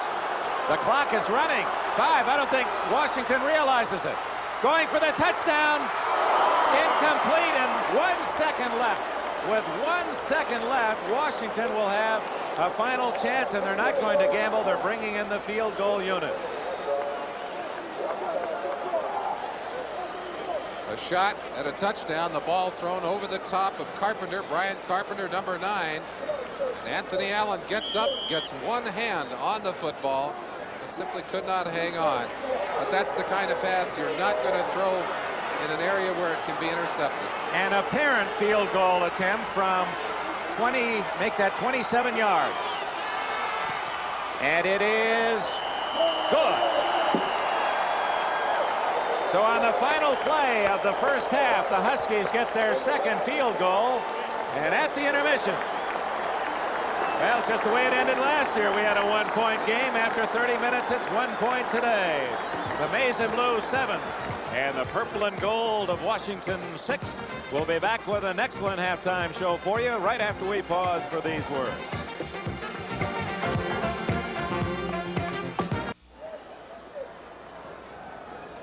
We start the second half, and Michigan, of course, will receive. They kicked off to start the game and will defend the goal to our left. Although the breeze, slight breeze from right to left start of the game, the flags are hanging limp at the moment. The official statistics of the first half, Merlin Olsen, indicate Washington outgained the Wolverines 2-1. Actually had 14 first downs to just 7 from Michigan, and interesting how they gained those. 11 by pass, 3 by run. Michigan had 5 by run and 2 by pass. Time of possession not quite as unbalanced as you would expect with that imbalance in first downs. Total yardage very heavily on the part of very heavily in favor of Washington. But as we said, the most important stat, the score on the board, and in that statistic, Washington is 1 point behind the Wolverines of Michigan. Leading individual players, Merlin. Butch Wolfolk, the leading rusher, 97 yards for Michigan. Kyle Stevens, 51 for Washington. Passing, Wangler was only 2 of 6 for 26 yards. Flick for Don James Huskies, there he is, 15 for 23, 189 yards, had 1 intercepted. One of the things you really have to be concerned about is not losing your emotional edge. And it's been a very emotional first half, especially for these Washington Huskies. They'll be kicking the ball off from the hash mark. Important that they get things started right in this second half. Washington's defense successfully kept the ball away from Anthony Carter. He ran the ball once for just a couple of yards. He, in the first half, did not catch a pass. And now he lines up in that stack with Stan Edwards. They try to disguise where Carter will be, hoping he will move to the side that the ball is being kicked. But Nelson's kicks were so long it didn't matter much anyway in the first half. Carter at the 1. Anthony Carter in the open field. Oh, as he hit at the 16-yard line. And bounces to his feet, as he almost always does. He's amazing, 155 pounds. Led the nation in kickoff returns with that 29.4 average. Carter drives himself right into the corner of the end zone. That's a superb kick by Nelson. Watch Newsom, number 23. He hits him right in the air, puts that headgear on the football. That's one of the toughest 155-pounders you'll find anywhere. Number 30, Chris O'Connor, finished the tackle. First play, it's Stan Edwards, no gain. The fullback for the Wolverines ran right into Mark Giroux, number 67, the nose guard for the Huskies. Dick, I think the biggest surprise to me in this game was the way the Washington defense has played. And they have started the second half the way they played the first half. Check that offense, reset it for you for Michigan. John Wangler is the quarterback. He has Butch Wolfolk and Stan Edwards behind him. Alan Mitchell and the All-American Anthony Carter, number 1 of the wide receivers. Tight end is Norm Betts. The line of Lilja, Powers, and Becker at guard, Paris and Moransky at tackle, all Big Ten performers. Flags are down. Carter with the ball. And Bill Stapleton wraps him up at the 19-yard line. Stapleton, hiding behind all of those white jersey blockers, just kind of slipped through and made the tackle after a short gain. That was Carter's first reception, and a flag is down. Offside, Michigan. I don't think they'll take it. I think they'll take the down away from him. Not much made in the way of yardage. Offside. Offense. Refuse. By the Third way, down. Bill Love's microphone is a first in Rose Bowl history, as so many firsts have been established between the Rose Bowl and NBC. First time that an official has used a microphone during the course of play. Defensively for the Washington Huskies, Jenkins, Giroux, and Olsen up front. The linebackers, Gagliardi, Driscoll, McLean, and Stewart, with Horton and Stapleton at the corners, Gardner and Harvey at safety. Third down, 7. Wangler dumps it out to Wolford, and he has a first down at the Michigan 30.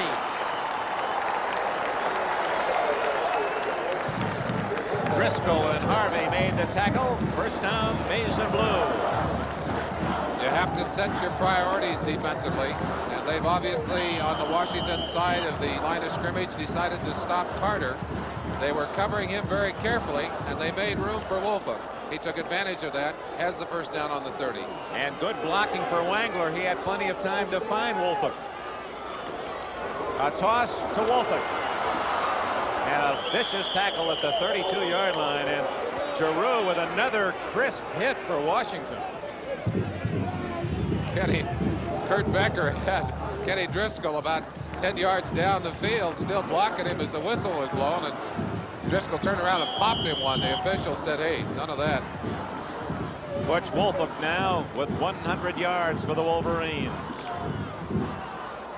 Second down, 8.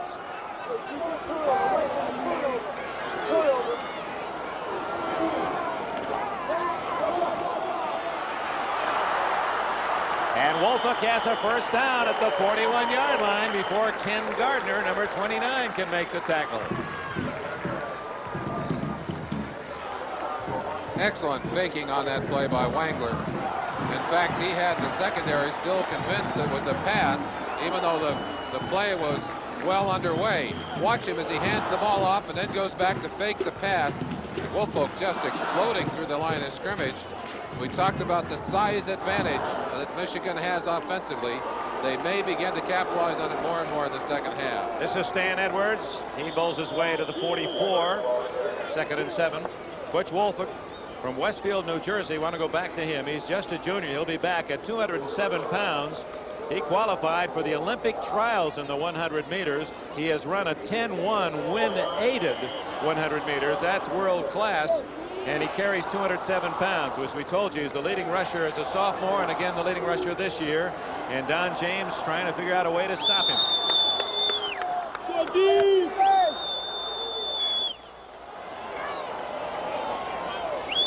Carter is not in the game. They're using 2 tight ends, Christian and Betts. Jenkins did not get back onside. That's Wolford. And he's all the way to the Washington 42 before Driscoll can trip him up. It's a Michigan first down. A good lesson in that play, Dick. I think the whole defensive team saw the flags in the air. They kind of stopped. But the penalty will go against the defense. And obviously, Michigan will refuse it and take the big gain. You can't stop. You've got to play it out defensively. Bo Schembechler. The move right there by number 65. Fletcher did not get back in time. He'll be ticketed. Now watch, a lot of the defensive players just kind of stopping here. Not Butch Woolfolk. He's going full speed. Kenny Driscoll finally over there, number 40, to stop him. But it's a big gainer. He was the Big Ten outdoor 200-meter champion and second in the 100 meters. Michigan on the march, leading 7-6 early in the third quarter. Don't forget the Orange Bowl to follow. Florida State and Oklahoma. Wangler almost intercepted as Ken Driscoll, number 40, shot in front of the intended receiver, Stan Edwards. And good pressure from Rusty Olsen from that defensive right side. I think that Wangler felt the pressure, had to get rid of that ball a little sooner than he wanted to. Both quarterbacks have had relatively good, in fact, excellent protection on this day. But I think Flick has certainly been the more capable passer, although Michigan, by nature and by offensive choice, has gone to the running game much more often than they have to the pass. Anthony Carter, number 1, is flanked right. And Alan Mitchell back into the game is split left. Watch it draw!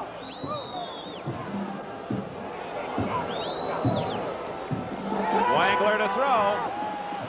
Complete to Betts at the 37. That won't be good enough for a first down. Ken Gardner, the weak safety, with a quick reaction, made the tackle and will bring up third and about 5.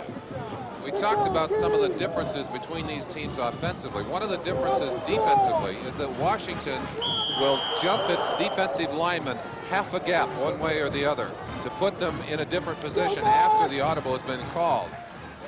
The other team, Michigan, will slant their linemen one way or the other. Just a difference in the way the game is being played on the line of scrimmage.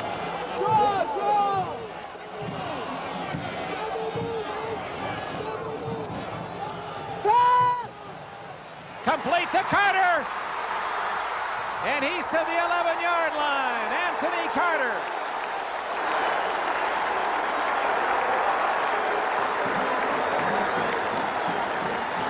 And they finally strike up Hail to the Victors. There are a few players in every game that when they get the football, they make your stomach knot up. Anthony Carter is one of those, and he just about waltzed it into the end zone. Look at the legs. His thighs are about the same size as his calves. What a beautiful move he put on Horton. He put Horton on the ground, although Horton coming back in time to put a necktie on him. Michigan leading 7-6, first down at the 11. Wolford in trouble, and he can't get back to the line of scrimmage. Brett Gagliardi led the defensive charge for Washington at the 12. It'll be 2nd and 11. And Wolford upset with himself for at least the development or the lack thereof of that last play. He's had a big day. Look at those numbers, 120 yards. His best day all season involved the game in Indiana when he ran 64 yards, the longest scrimmage play of the season. Look, he's got legs like Enberg. Only I can't move. 155 pounds, but how tough he is. This is the 12th play in this drive. Wangler to the 9, maybe the 8-yard line. Driscoll made the tackle of Wolford.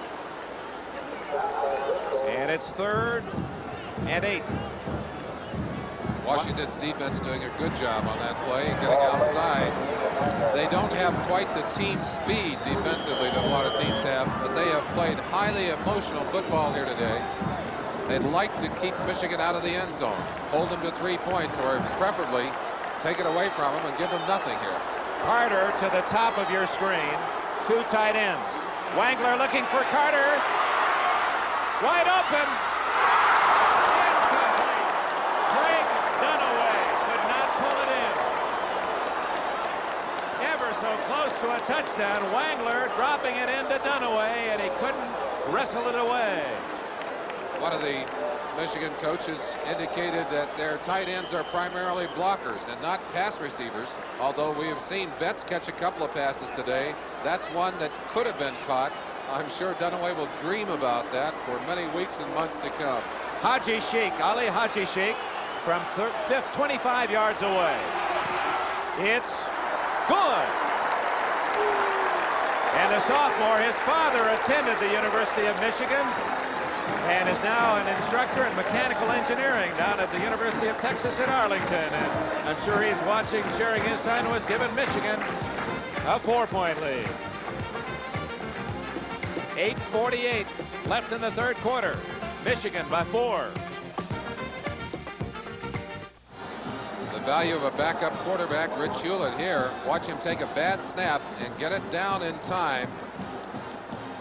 Kicker gets it up through. Good timing, good coordination. Boy, you don't want to blow one of those. And the pace of scoring picking up. The last 4 possessions all have resulted in scores, Dick. And that, Merlin, was a long drive with the opening kickoff of this second half from the Michigan 15 all the way to the Washington 8 before the field goal. That's Allen at the 10 and into traffic. Can't make it to the 20-yard line. He stopped at about the 18. Nice coverage for Michigan. 93, Mike Lemoran from Grafton, Wisconsin, down in a hurry to be a part of that tackle. Love those linebackers on your kicking teams. They're ideally equipped for that kind of play. 10-6, Michigan leads it with 8:43 remaining in this 3rd quarter. Tom Flick, the quarterback. Toussaint Tyler and Kyle Stevens behind him. Scansey to the left. Aaron Williams to the right.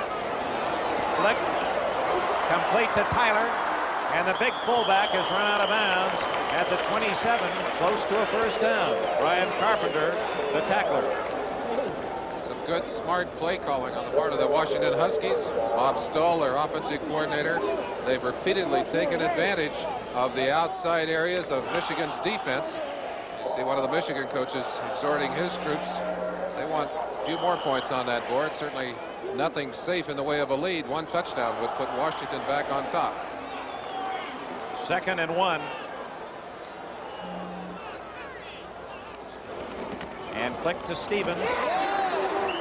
And a good solid hit. Stevens was able to fall forward and close to a first down. They may require a measurement, but the defense of the Wolverines, helped by Tony Jackson, who came up from the secondary. I'm a little surprised by that call. An ideal opportunity, I would think, maybe to go for a bomb or a big play with 2nd and very short yardage. Washington uncharacteristically being conservative. Leroy Lutu, number 81, has come in for Washington, a 2nd tight end, as you see the measurement.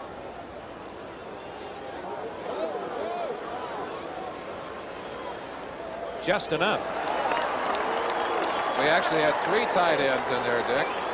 Ron Wheeler, number 85. I guess they were going to go with all 3 of them if it were not, in fact, a first down. So they leave the game, and the 3 outside men come in, Scansey and Williams, along with Kyle Stevens. Back into the backfield. Don James looking through the setting sun for another victory in the Rose Bowl. And Bo Schembechler, it's incredible. The great coach of the Wolverines has never finished a year at Michigan with a victory. A tie with Ohio State, the best ending for him. Stevens acrobatically to the 31, a gain of 3. Goodyear blimp, what a picture that is. It was so delightful to watch it during the halftime show of the marching bands, to see those formations. At the controls of that 192-foot blimp, Joel Chamberlain, veteran Goodyear pilot from Norwood, Massachusetts. Happy New Year, Joel. NBC's own George Simpson is on camera. Bill Betzner, video controls. Great job. What a picture.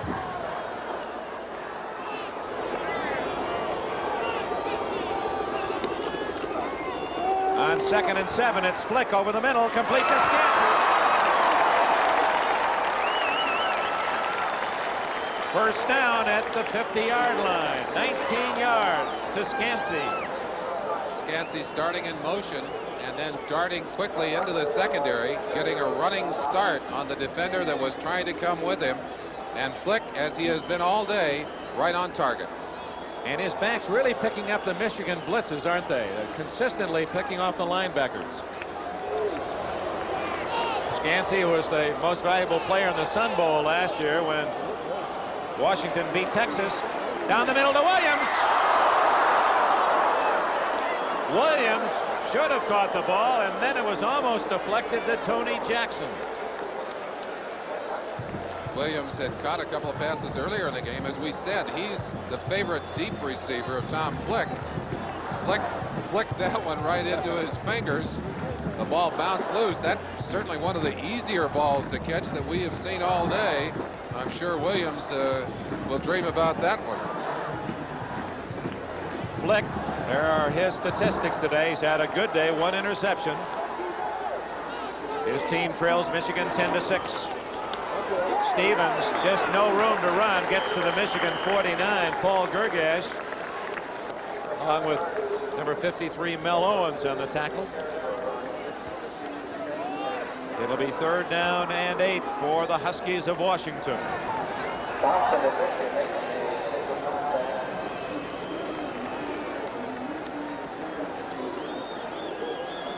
Bo Schembechler.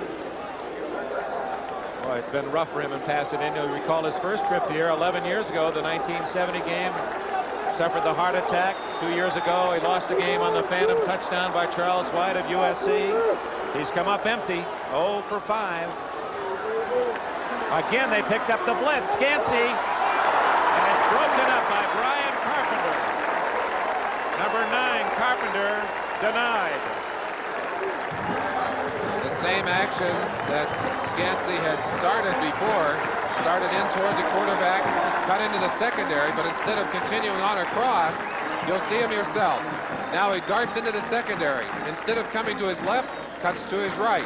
Good adjustment by Carpenter, who cuts him in half there, although the ball had already bounced clean. Rich Camarillo will punt it for Washington. Evan Cooper and Anthony Carter deep for Michigan. Carter just outside the 10. High kick, fairly short, but good coverage, and Cooper on the fair catch at the 16-yard line. Now Michigan with the lead will begin deep in its own end after a 33-yard punt. 6 minutes, 23 seconds left in the third quarter. It's Michigan 10, Washington 6. From Pasadena, we pause briefly for station identification. This is the NBC Television Network.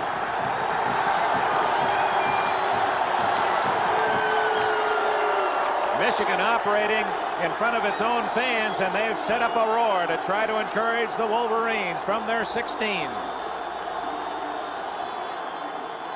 Wolfak dives to the 22. We have some 75 million around the nation watching this, and also around the world. Some of the countries that are watching the live telecast of this 67th Rose Bowl game. South America, Japan, people in London, Saudi Arabia tuned in live today. Happy New Year to you all. Let's hope it's a happy, healthy, and a peaceful one for all of us.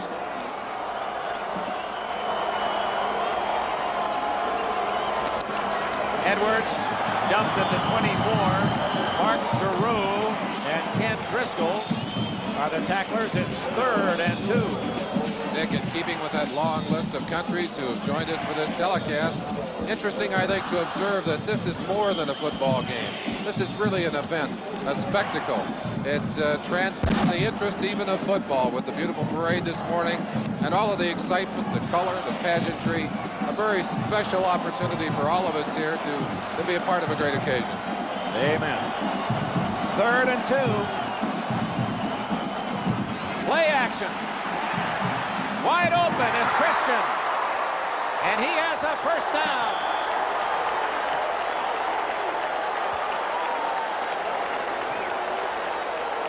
An uncharacteristic Michigan call.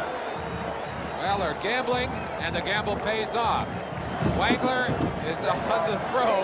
Not beautiful, not artistic at either end, but certainly effective. Chuck Christian was not listed on the season statistics of having caught a pass all year for the University of Michigan. First down at the 34. Edwards. Mark Giroux's play in the middle of that Washington defense has really been evident on anything involving Edwards up the middle. He's just been there to smother it. Giroux, the leading tackler on that defense for Washington. Unusual for a nose man to have that distinction. Michigan has beaten Washington 5 times to 1 loss, but that loss, of course, was 3 years ago here in the Rose Bowl.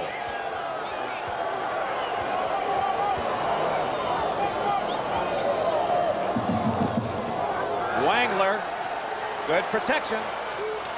Is it good? Alan Mitchell. Yes, at the Washington 46. 16 yards. We have doffed our hats to Tom Flick early in this game. Let's do the same to John Wangler. He zips this ball right on target, a little bit low, but his receiver digs it out for the catch. Like a right fielder diving, make that shoestring job. Alan Mitchell, first down. Wolfak on the draw. And he's all the way to the 36-yard line. And another first down, and he may be hurt. As Jerry McLean, the senior linebacker for Washington, with a solid hit. And Wolfak looked as if he was grabbing at his leg.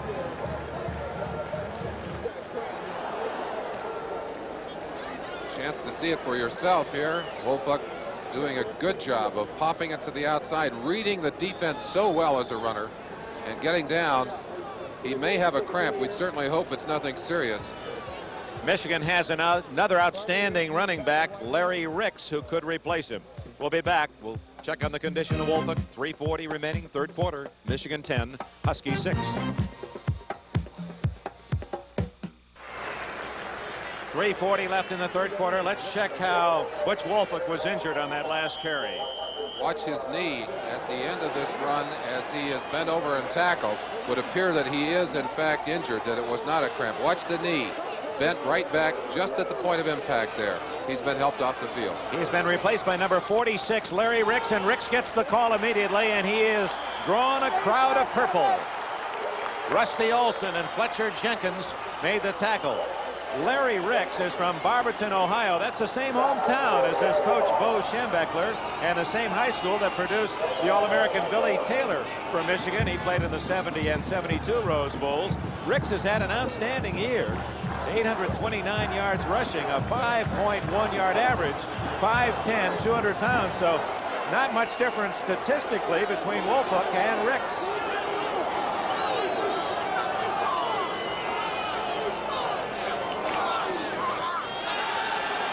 To Carter. First down at the 24.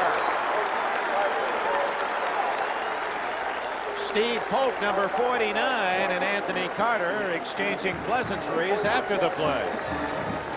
Beautiful slant pass, good route, and a little zip on that ball. I didn't know that Wangler had that kind of rifle in his arm. 14 yards to Carter, who has 3 catches all in this second half. Well, he's fearless. He runs that pattern inside right into the teeth of those defensive backs and linebackers. Ball at the 23. Carter acting like he wants to throw the ball. Out of bounds at the 14. Close to another first down. When you come around the outside, there's no substitute for speed. This man has it. Watch him dipping back, taking a little toss. They get an extra blocker on the play that way.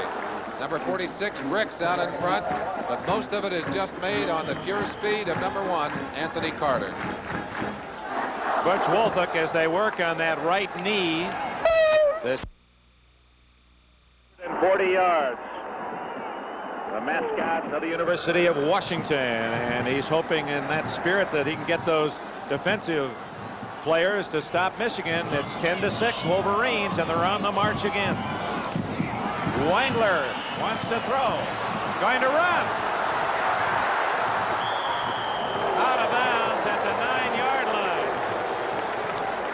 Mark Giroux, Ken Gardner, Jerry McLean all in on the tackle. We've talked about a knee operation that took some of the speed from this fine young quarterback, but you didn't remove any of the heart. Watch him go for the extra yardage here. He'll pay a price for it, but he'll pay it gladly. Second team academic All-American Wangler worked out 4 to 5 hours every day after the surgery last year. The doctor said, frankly, son, you won't play football again. He would not believe him. He got himself ready, and here he is, the quarterback in the Rose Bowl. Ricks feeling his way to the 7-yard line, where it'll be 2nd and goal. Gagliardi with a tackle for Washington. Physical superiority, the size and strength of that Michigan offensive line beginning to assert itself as we thought it might in the late going here. Here comes Carter. One of the things that happens, Dick, when you start to get tired, you lose some of that enthusiasm and some of that strength that keeps pumping from the adrenaline, and pure strength and size begin to take their toll. This is the second long march by Michigan in the third quarter. The other to a field goal. This one, touchdown!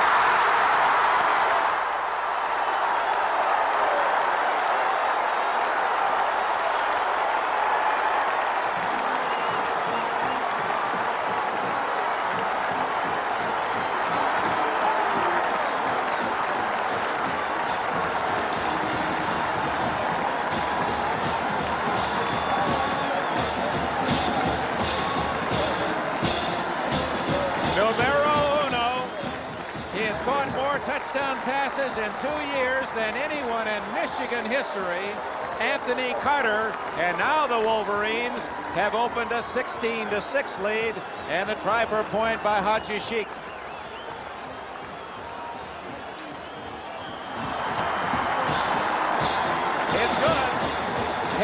the victors. John Philip Sousa called that fight song one of the 3 best marches ever written. 2:11 left, third quarter. Michigan 17, Washington 6. It's a distinct honor when a sophomore is voted the most valuable player by his teammates. Usually that goes to an offensive senior lineman, a co-captain. But the Michigan team acknowledged Carter, a quiet sophomore, off the field as their top performer this year.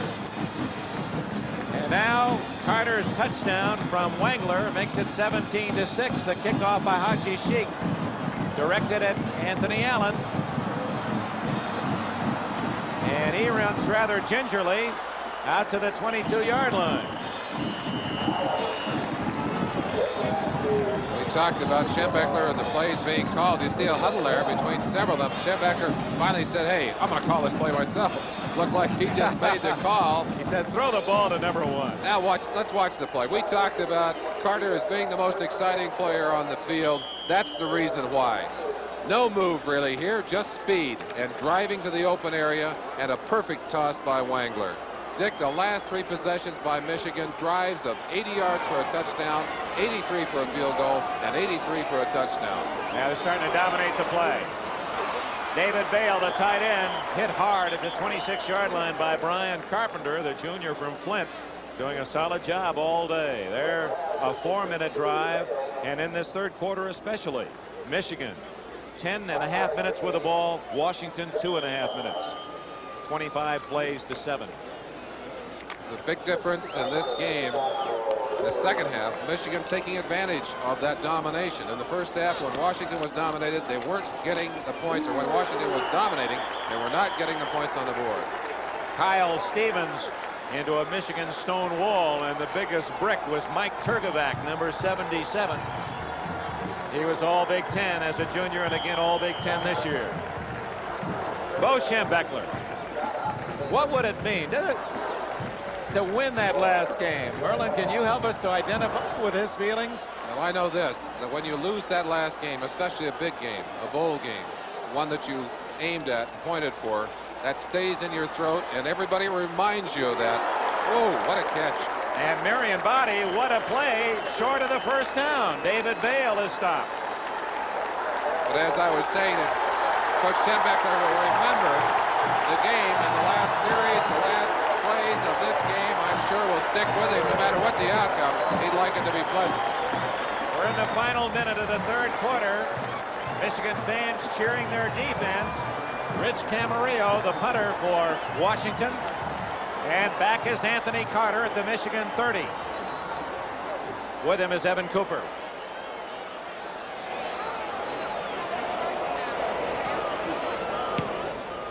Good kick by Camarillo, but there's the man Carter at the 25. And he slips at the 30. Oh, he's a cat right back on his feet. A 49-yard kick by Camarillo. Clock stop. 5 seconds left in the third quarter. A quarter that has been all Michigan. They've outscored the Huskies 10-0. A hang glider who came flying right through the center of the stadium. Fortunately, a couple of 100 feet over the playing surface, and now out over the parking lot here in the Arroyo Seco. Actually landing on the Brookside Golf Course here, Dick. Final play of the third quarter, and Washington almost offside. Edwards, sure-handed ball carrier to the 34. Mark Stewart with a tackle, and that's the end of the third quarter. The 67th Rose Bowl game has 1 quarter to go. The score, Michigan 17, Washington 6. We'll be right back after these messages from your local station. A large gem, Pasadena, California, the Rose Bowl. Another spectacular picture postcard scene from the Columbia as she circles the 1981 Rose Bowl here in Pasadena, California. 104,863 fans. Another big sellout crowd at the Granddaddy. Michigan's ball. And it is Edwards again. to the 38-yard line. Rusty Olson with a tackle. It'll be 3rd and a short 3. Well, imagine right about now, Merlin, Don Criqui, John Brody, Bob Trumpy are watching the players on the field down at the Orange Bowl in Miami, where 2nd-ranked Seminoles meet the 4th-rated Oklahoma Sooners. There's another game with more than just football, the pageantry of that event. Having had a chance to do that game a few times, I certainly would agree with you there. Stay tuned. The Orange Bowl to follow here on NBC. Wangler tipped and almost intercepted. McLean, 47, got his hand on the ball, and that'll force Michigan into a punting situation. Anthony Carter was the intended receiver. Bo Schembechler, his team leads 17-6. He's never been closer to a Rose Bowl win. He has lost 10-3 to Michigan in 1970, 13-12 to Stanford in 72, 14-6 to Michigan in 77, 27-20 to this Washington team in 78, and 17-10 to USC 2 years ago. They'll try and block it. Oh, very close. A line drive kick and a good bounce again for Bracken, although it hit the sidelines at the 16-yard line. Well, the hang glider did attract the crowd, a few policemen around. There was a rumor that that gentleman was going to try to fly right into the Rose Bowl and land on the field, and they were waiting for it. Now it's Washington's turn to try to spur the Huskies. They've got to wonder if Don James won't pull out all the stops here and go into his bag of tricks. He hasn't really done that too much here in the early part of this game, even in the 3rd quarter here. We open the 4th quarter. He trails, does Washington, 17-6.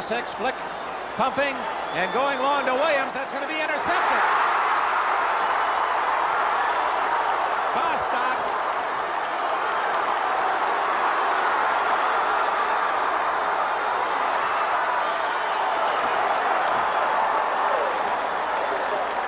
Keith Bostock all the way to the 14-yard line, but a flag is down. You saw the reaction of the Michigan coaches up in the box up here. Coach Schembechler not too excited about it himself. Bostock doing an excellent job of reading the receiver. They're not going to let him deep. The ball thrown over the head of the intended receiver, Williams, and Keith Bostock doing a good job. Penalty thrown. It's already been thrown. We did not get a chance to see it there, but it's going to be marked back. I'm sure it was a clipping call. All the way to the 28-yard line, the penalty. Clipping on the run back. 1st down. In fairness to Tom Flick, I thought Aaron Williams gave up on the pattern. He stopped running, and Flick was counting on him streaking. And that might have been more Williams' fault. So he slowed down. He's got to continue the pattern. The quarterback has to believe that his receivers are going to run the route out. And you're absolutely right, Dick. As much as anything, his stopping caused the interception. Keith Bostock, nevertheless, with the interception. Michigan with the ball. Wolfuck. That's good news. He's back in the game. Mark Giroux, who has been outstanding for Washington defensively, the junior from Mercer Island, Washington, made another tackle. But Wolfuck's okay, and that will gladden the hearts of the Michigan fans. Well, he may have indeed had a cramp. That was what I had felt early. You see, Bo Schembechler, a very emotional coach, a bulldog of a man, determined to win. He passes that feeling on to his team and on to his staff. Play action. Wangler in trouble. That should be grounding. It is.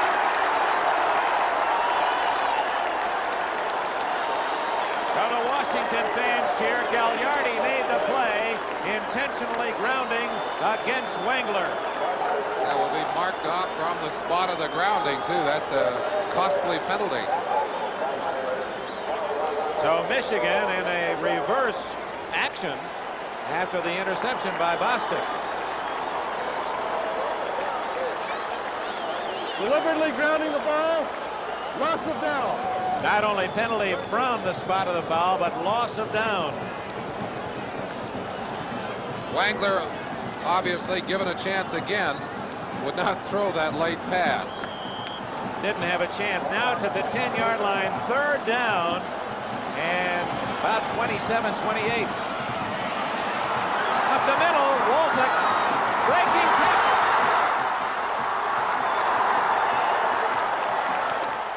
First down, Wolflick.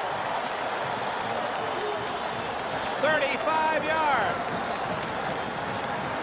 Some of the bad breaks that have gone against Bo Schembechler have turned back in his favor. What appeared to be a play just to kind of grind up some clock here turns into a tremendous gainer. Big run by Butch Wolflick. And he just breaks loose and accelerates into the secondary, picks up all that yardage and a little bit more. Fellow that left the field, and some concern as to his injury. He's obviously okay and battling back in and making the longest run of the day. Mark Giroux, another tackle for the University of Washington on Stan Edwards. Oh, he's just worn Edwards' number all day. You look up at the clock ticking away at 12:41, 12:40. Our brother, here's the family. The cheer, Michigan's number 57. Tim Anderson, a linebacker from Ann Arbor, freshman. Wangler open. Norm Betts, and the tight end is to the Washington 46, and that's close to a first down. 12 minutes and 18 seconds left in the 4th quarter. Michigan leads Washington 17-6, and the Wolverine defense again has not allowed a touchdown. They were last scored upon a touchdown by Illinois in the 2nd quarter. That was now more than 5 games ago. They shut out Illinois the 2nd half. They went on to shut out in terms of touchdowns Indiana, Wisconsin, Purdue. Ohio State got only a field goal, and they've allowed only 2 field goals today.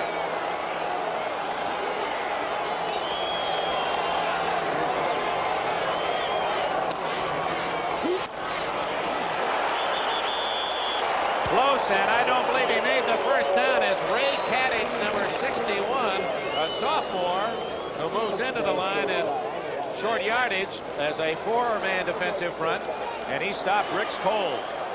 It's impressive to me that this Washington bunch has not quit at all yet. Rusty Olson, number 64, 67 Giroux, 61 Kadich, all aggressively into the backfield, making that play.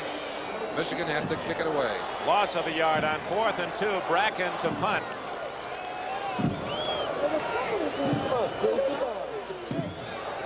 Or is he?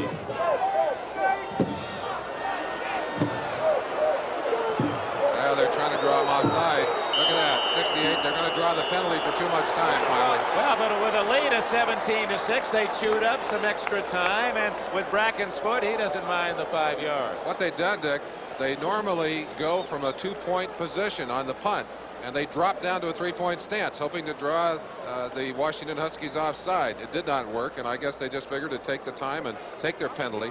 A good kicker really can kick almost as effectively 5 yards back from this position on the field. He can just kick it loose and kick it for the end zone. This is the 35th game, as we mentioned, between the Pac-10 and Big Ten. And after the Big Ten just ran off to a huge early lead in the series, the decade of the 70s belonged to the Pac-10. Only one Big Ten team won, Ohio State in the 70s. So you can imagine that Midwest really rooting for Michigan today. The overall series 18-16, and Bracken hits a beauty. Horton at the 7. He's being covered well. And stopped at the 11, and a flag is down. Beautiful 45-yard kick from the freshman from Thermopolis, Wyoming, Don Bracken. His 42-yard average, a Michigan season record this year. Kenny Gardner had positioned himself on this side of the field and headed back. I think there was a reverse in the mind for the Washington troops, but because of that high, lazy kick and excellent coverage, they were unable to get it off. While Michigan's band leads a celebration, and it's really good cause with Wolverines dominating play in the 2nd half, let's not lose sight of the fact that clock shows 11 minutes and 7 seconds remaining, and Tom Flick showed us in the 1st half he can move the team quickly. He's going to have to start deep in his own end. A penalty has taken that ball back to about the 3-yard line.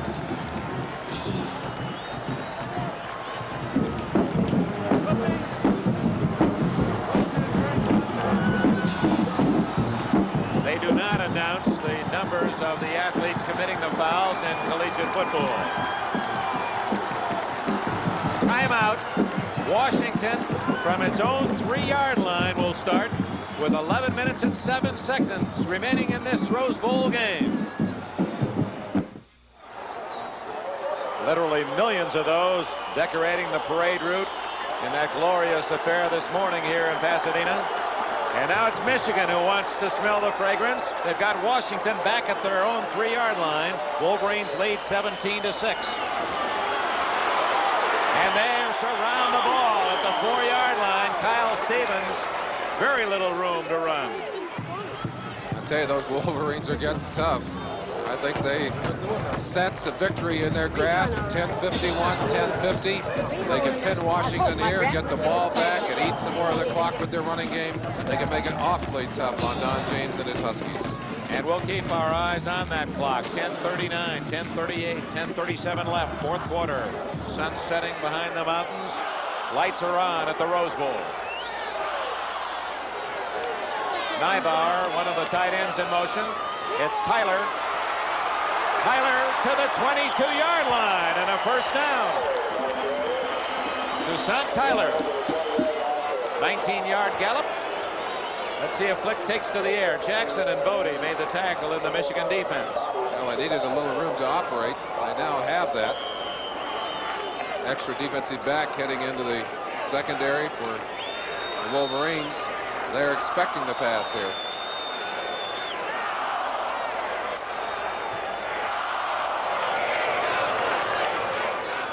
Flick. Incomplete to Tyler, but he had to hurry his throw as pressure was coming. Robert Thompson, 99, blitzing in there. And in the early part of this game, the Washington offensive line and backs picking up the blitz effectively, having a little trouble doing it here. And that is not one of the trademarks of the Michigan team to blitz on first down. They rarely do it, so that was a little surprise Bo had in store with a lead through that card. I think Bo pulled the stops in this one. 2nd and 10.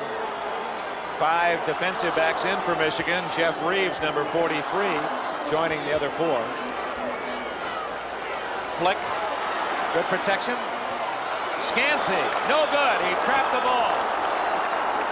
Tremendous effort, but trapped the ball. Scansey does not have blazing speed, but he has excellent hands and runs a fine pattern. And this is one of the few passes that Flick has thrown badly all day. Just comes up a little short with the pass. Unable to get it into the hands of his receiver. Just missed. That ball and hands and grass all connecting. Incomplete. 9:57 left. Now a big 3rd and 10 for Flick.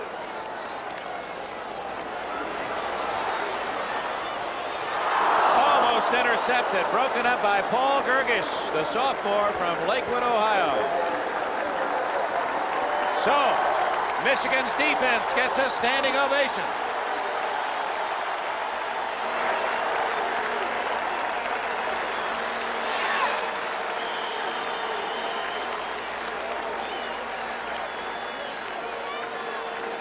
Paul Gergish. He is the strongest Wolverine at 6'1" and 205. He can bench press more than twice his weight.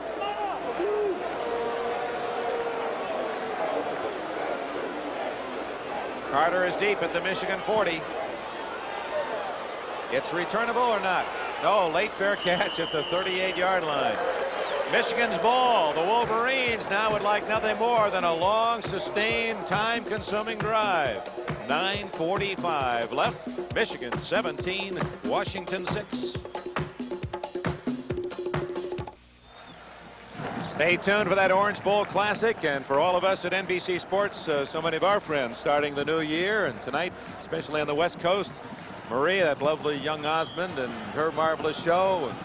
Happy New Year to Johnny Carson, Freddie DeCordova, and all the Tonight crew.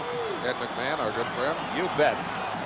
We hope you'll stay with us here on NBC, of course, for our football coverage. Butch Wolford, one of the few times he has not gained as Rusty Olson. That's not a bad name for a football player, Olson, and he's played well. Well, he has played very well, as has number 67, Mark Giroux.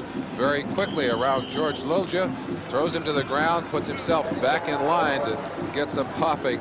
You see the emotion there. I don't know if I'd want to pick on one of those 6'7", 280-pound tackles, though. Ed Baranski. Oh, Mark Giroux showed good brain power there, quick thinking. You got to be selective. Carter in motion. He's got running room. Anthony Carter to the Washington 43. Great block by Stan Edwards. Dick, at the very beginning of this day, we talked about 3 impressive things on this Michigan team. Their defense, which has been most impressive, especially in this second half. The second thing, well, we'll hold for a second because there's the third thing right there. Number 1, Anthony Carter. I said he was the most exciting player on the field, and he's proved to you why in this second half. Washington did a good job of containing him in the first half. They haven't been able to accomplish that here in the second half. Well, they've dipped into the new jersey. They've got about 10 more of those left, the tearaway jerseys. That's why they don't put Carter on the back, because it makes it so much more expensive. Edwards almost fumbled. He's to the 38-yard line, and that's another key to this game, Merlin, because Washington averaging so many fumbles per game during the course of the year. They've not forced Michigan to cough the ball up. Well, and the other thing that we talked about early on the Michigan side was their big offensive line. And I said then that it probably would pay bigger dividends at the end of the game. The Washington defense has been on the field so much this half that they're getting tired, and that physical advantage is really beginning to tell. 2nd and 5. Carter in motion again. Now they give it back to Ricks, and he burrows to the 35. He'll be 3 yards short of the first down. Rusty Olson and Ken Driscoll made the tackle. Rusty Olson, but his number isn't quite right for an Olson. He's wearing 64. You wore 74. Well, maybe he couldn't find 74 when he got there. Maybe somebody else was wearing it. You got to put your head in the defensive huddle with those Washington Huskies. They need a turnover right here. They've been effective at doing that during the season. They'd love to get an interception or a fumble. Get a turnaround here. Big play on 3rd and 3. And Wangler to Carter.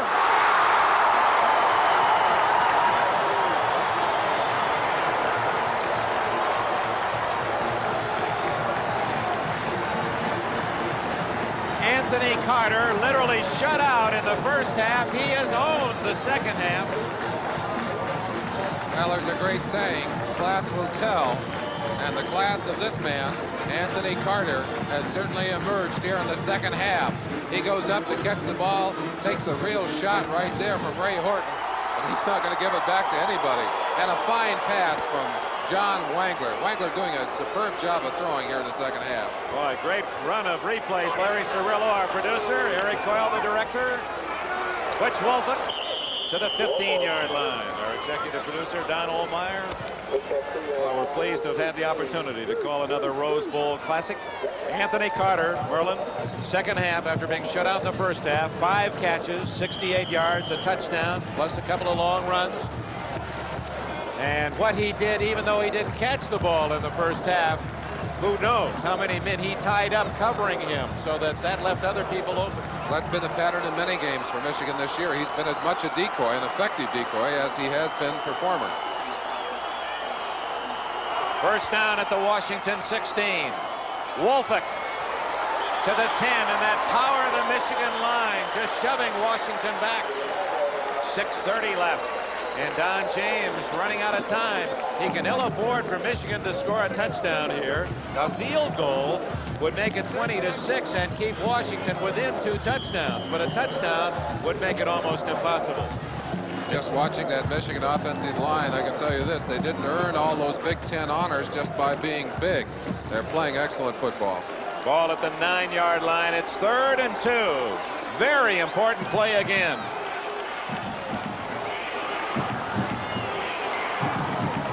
Carter, they can't catch him. He's got well, it's going to be close. He's going to be very close. Ken Gardner, 29, came up with a very sharp tackle. at the 7, and that's where Carter had to go. The one danger of this kind of play is timing. The snap is early. The ball is actually thrown back to Carter.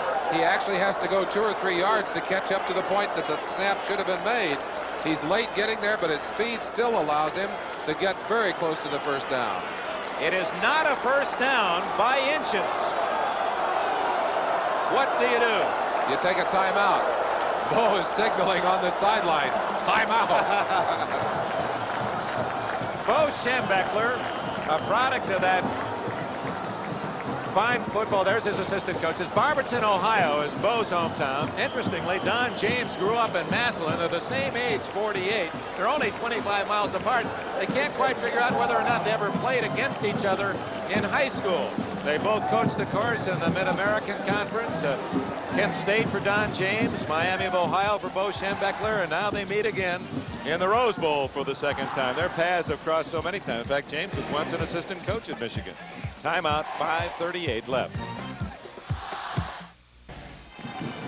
It was my pleasure to cover that World Figure Skating, Professional Figure Skating Championship that will appear on 7 weekends here on NBC, and don't miss it. If you love beauty and elegance, ballet and acrobatics, that's for you. They're going to go for it on 4th down and inches. Edwards, he's got it. First down and goal for Michigan. And not only the fans, but now the Michigan players begin to smell victory. You saw the effectiveness again of the decoy capabilities of Anthony Carter. He started across, and Michigan's defense had to see him coming. They didn't even fake to him. They just headed it up inside. But I'm sure his movement across the field had an impact on that defense. Michigan on another long drive as time runs out. Edwards carrying Washington tacklers with him to the 3-yard line. Fletcher Jenkins and Ray Kadich. It's 2nd and goal. The Huskies, you'll recall at halftime, had a 2-to-1 edge in offense. Michigan not only has caught them, but surpassed that total. At the half, Washington had 269 yards. Michigan only 133. So it has been a dominant Wolverine offense in the second half. They've out first down Washington 13-3 as an indicator. Injured Jerry McLean is down for Washington. Fortunately, it's been a game free of most injuries.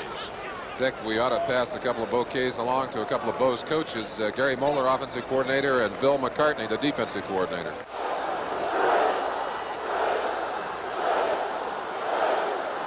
You hear the chanting of the maize and blue Michigan crowd, led by their fine band. The Wolverines are on the doorstep again at the 3 of Washington. 2nd and goal with Michigan in front, 17-6. 5 minutes left. This is the 11th play of this drive. Carter in motion. Wolfuk stopped at the 2, and quite a hit. Ray Kadich has played very well in the second half. Number 61 of Washington with Mark Stewart, 38, helping out. Watch the pop here. We could hear this one all the way up here in the stands. That's Kenny Driscoll, number 40. He really put his helmet into the chest of Wolfuk coming in. 3rd and goal at the 2-yard line. Again, Carter in motion. Wangler going to run it.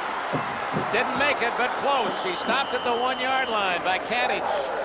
Helped out by Steve Pope, 49, playing for the injured Jerry McLean. 4th and 1. Interesting note on Wangler. Bo has not allowed him to be tackled a single time in practice this entire year. Here he is running the football. Give you an idea how important this game is to John Wangler. I think there might have been something else there. It was Bo's way of saying to Wangler, you bow out with a touchdown in the Rose Bowl. You deserved it. We didn't think we'd have you in the first place. 4th and goal at the 1-yard line with 4 minutes and 5 seconds left. Anthony Carter. I mean, how many? You can do a whole game of ad libs about Carter. One of the interesting notes on him is the fact that Bo Schembechler obviously has such a love affair with this kid that the players kiddingly have tabbed Carter with a nickname Shemmy, as in young Schembechler. And Carter's taken it well. He prefers the nickname Snake, and somehow that really fits his style. Well, this game certainly has reverted to the kind of script that Bo Schembechler would have written for it. The Wolverines have played stubborn and tough defense, and they've come back to dominate the game with their running attack. They've really played precise ball control offense in this second half. Drives of 83 yards, 83 yards. Both of those ended up in touchdowns, and this drive is well into the 60s already. Doesn't figure they'd go for the field goal because that would still leave Washington within 2 touchdowns of victory with a 2-point extra point. If they miss scoring a touchdown, they still leave Washington on the 1-yard line, and they've got so much farther to go. A field goal allows Washington to take a kick, and you can break a long one in that open field running. So Michigan's going to go for it. Carter is to the left. 4th and goal at the 1.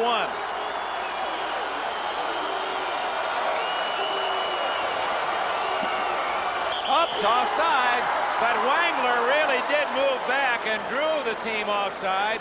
Let's see against whom the penalty is called. Wangler gave a little more than sound. He pulled back, but they're calling it on Washington.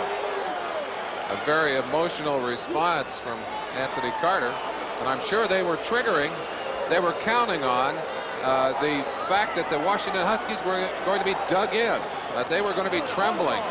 Very often it's difficult to control that surge. It appeared that Wangler really pulled backward off center without the snap arriving, and that helped the Huskies offside. It's about a 2-inch penalty. 4th and goal again.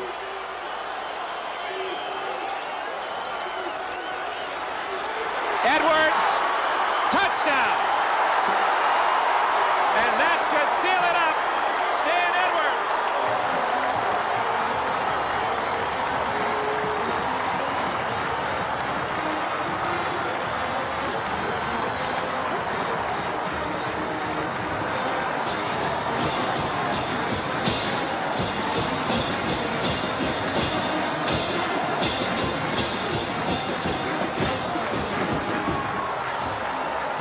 The final line of that Michigan fight song is "Hail, Hail to Michigan, the champions of the West."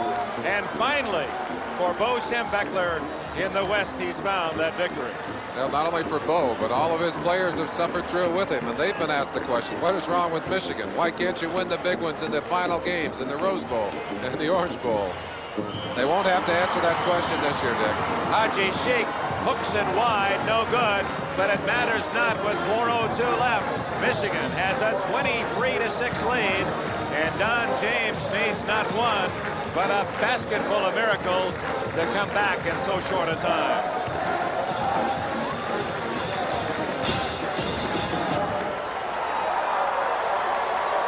Bo Schembechler. Here's that last touchdown, and Edwards barely made it. It was a very close surge there. Tremendous defensive play by Washington. And I guess he was just suspended there over the goal line. 38, Mark Stewart. Mark's had an outstanding day for the defense. I'm sure it's got to be a painful and frustrating day for them. You talk about losing is never happy. But for a team that fought as hard and certainly played outstanding football through the first part of this game and has not quit in the second part of this game, it's got to be a bitter pill for Washington. They played well, however, even though they've scored but 6 against this Michigan team. They had their opportunities in the first half. Aaron Williams will take the touchback. Just a review for those of you who joined us late. Washington 3 times in the first half marched inside the Michigan 20-yard line with a first down, only to score 1 field goal.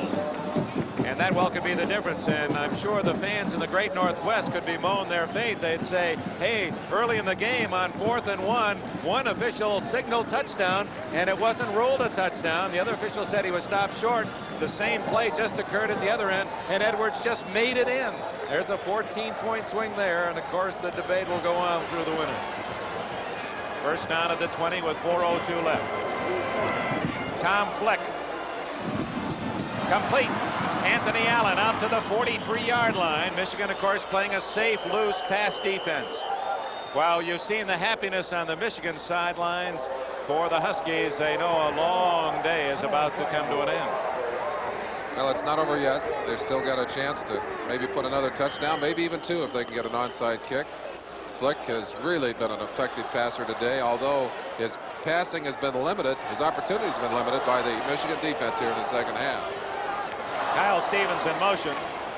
Good protection. Deflected at the line of scrimmage. Aaron Williams, the intended target, but one of the Michigan linemen got a hand on that one.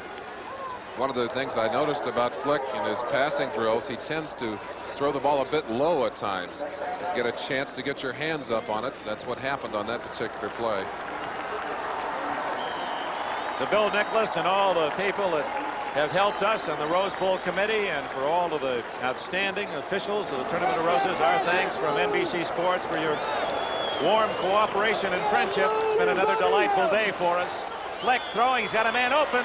Aaron Williams, and he's out of bounds at the Michigan 31-yard line. And this is the kind of ball movement that Washington showed in the first quarter, but could only get 3 points out of 3 long drives.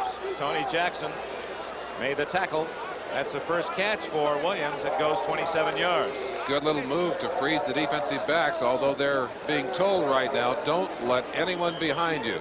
And they will trade yardage for time. They're looking up at the clock, 3:35. They know what their score is, and they'll even give a touchdown if they have to, but they want that clock going. Well, they have another thing going, though. They'd like not to give up that touchdown. Incomplete at the 25. Stops the clock at 3:31. They're trying to make it 5.5 games without allowing a touchdown. And again, they allowed only 3 touchdown passes all year. That's a remarkable. Well, we haven't had one today either. Even as well as Flick has played and all the yardage that he's accumulated, he has not gotten the ball into the end zone for a touchdown, either by passing or running.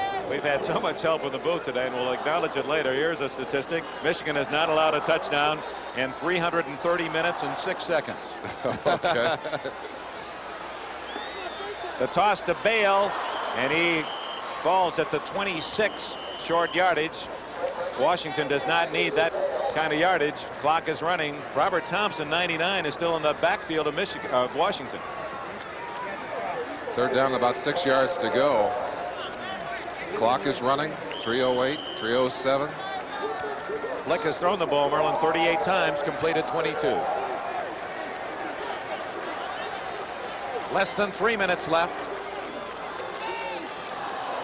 Ball at the Michigan 27. Scansey. Oh, a tough catch in traffic, but I don't think I don't think he's got enough. I don't either. He was very close to it, but very alert defensive play back there. 2 defenders right on top of him. I think they shut him down short of it. Jeff Reeves on the tackle. The clock will continue to run. 4th and 1. Watch Scansey coming in right there. He's tackled the second he gets that ball. Geargash, one of the defenders, puts a hook on him. 4th and about half a yard to go there. If they don't make it, the game will be in Michigan's hands. They can just run out the clock. Williams right. Stevens breaks a tackle of Canavino, has a first down at the Michigan 18-yard line. I'd like to thank the men who have helped us in our booth. Our player identification, Dennis Mnuchin, Chuck Panama, Rick Bay of the University of Michigan, and Hugh Grew from the University of Washington. Thank you all. And for our master statistician, Joe Costanza, his assistants, Jack Prote and Arthur Hoffman. 23-6. Sun setting on the University of Washington's hopes, and for Bo Schembechler, it'll be daylight for a long, long time. 2:11 left.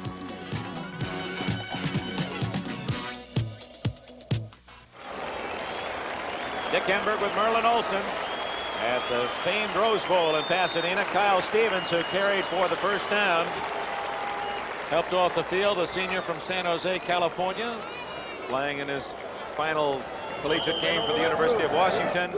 And the Wolverines and the Huskies, expressions tell it all. And of course, Tucson Tyler to tailback, Dick. First down at the Michigan 17. Flick looking into the end zone. Lost the ball. Robert Thompson took it right out of his pocket. The ball, though, is whistled dead. Thompson goes into the end zone. It'll come back to the 31-yard line at the point where the fumble occurred. You cannot run with a fumble in college football. They wait a little bit of time, gets to the pros. Maybe he can do that, pick it up and take off. 70 yards for the exercise. And he'll tell his grandchildren all about that run. Well, we talked about his speed earlier. It's certainly apparent on that play. Not only the speed he used getting to the end zone, but the kind of speed he used to get in and shake that football loose. But it is a fumble and not a pass incomplete, and Michigan has the ball, and now they can more openly celebrate with 2 minutes exactly left. They have the ball in a 23-6 lead.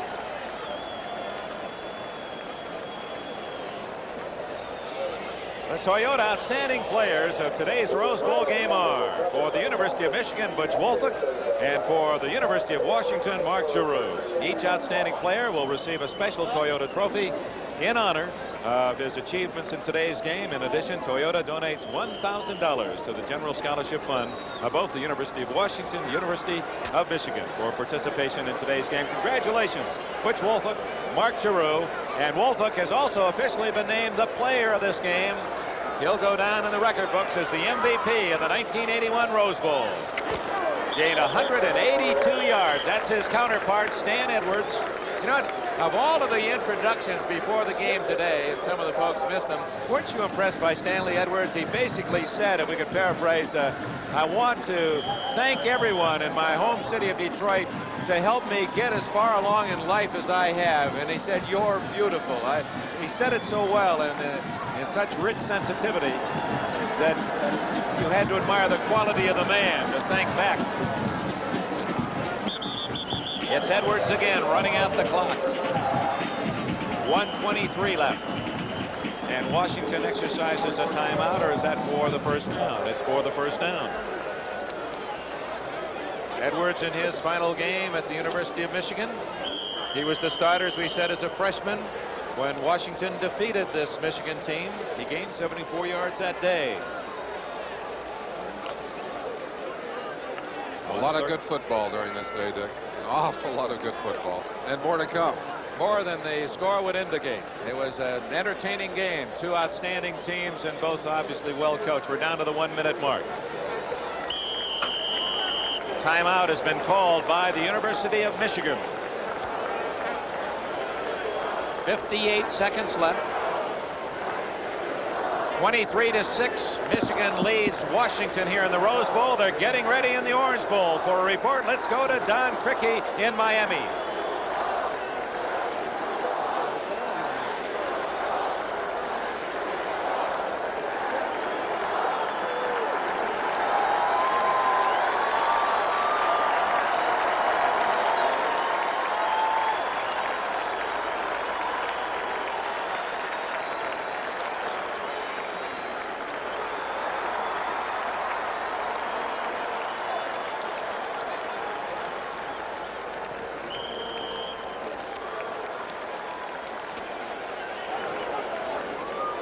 Thank you, Don.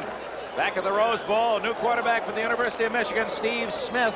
He gives to Larry Ricks, and Ricks powers to the Washington 45. Clock stopped for another Michigan first down. The executive producer of the 1981 Rose Bowl has been Don Ohlmeyer. The coordinating producer, Ted Nathanson. The telecast of this Rose Bowl has been produced by Larry Zerillo, directed by Harry Coyle, technical director Ray Figelski, associate producer Peter Rolfe, associate director Jim Marcioni, production manager Bob Gould, unit manager Angelica Marcus, and the production associate Rick Stern. Thank you all as Larry Ricks goes to the 40-yard line. 42, 41, 40 seconds. And the rest of the NBC Sports crew that have brought you this Rose Bowl game. Bo Schembechler allowing some of his reserves to finish out the game and hoping they'll have another opportunity to come back to Pasadena. That's Kerry Smith, a freshman from Grand Rapids, Michigan. And that well could be the final play of this game. 10, 8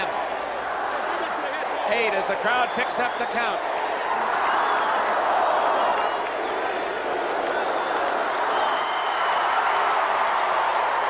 Bo Schembechler finally takes a victory ride in Pasadena.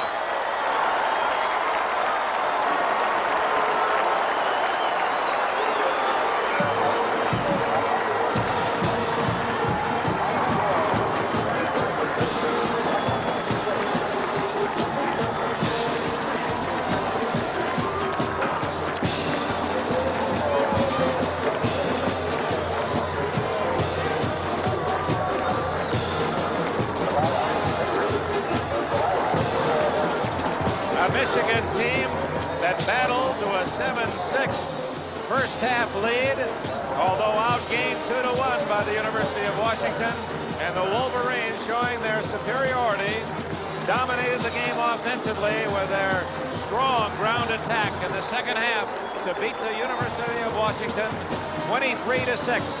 And for the first time in 12 years at Michigan, Bo Schembechler will be able to think about his next year, the next 6-7 months before a new season begins, and sit in the comfort of knowing he won his last game the year previous. Hail to the victors. And congratulations even to those in defeat.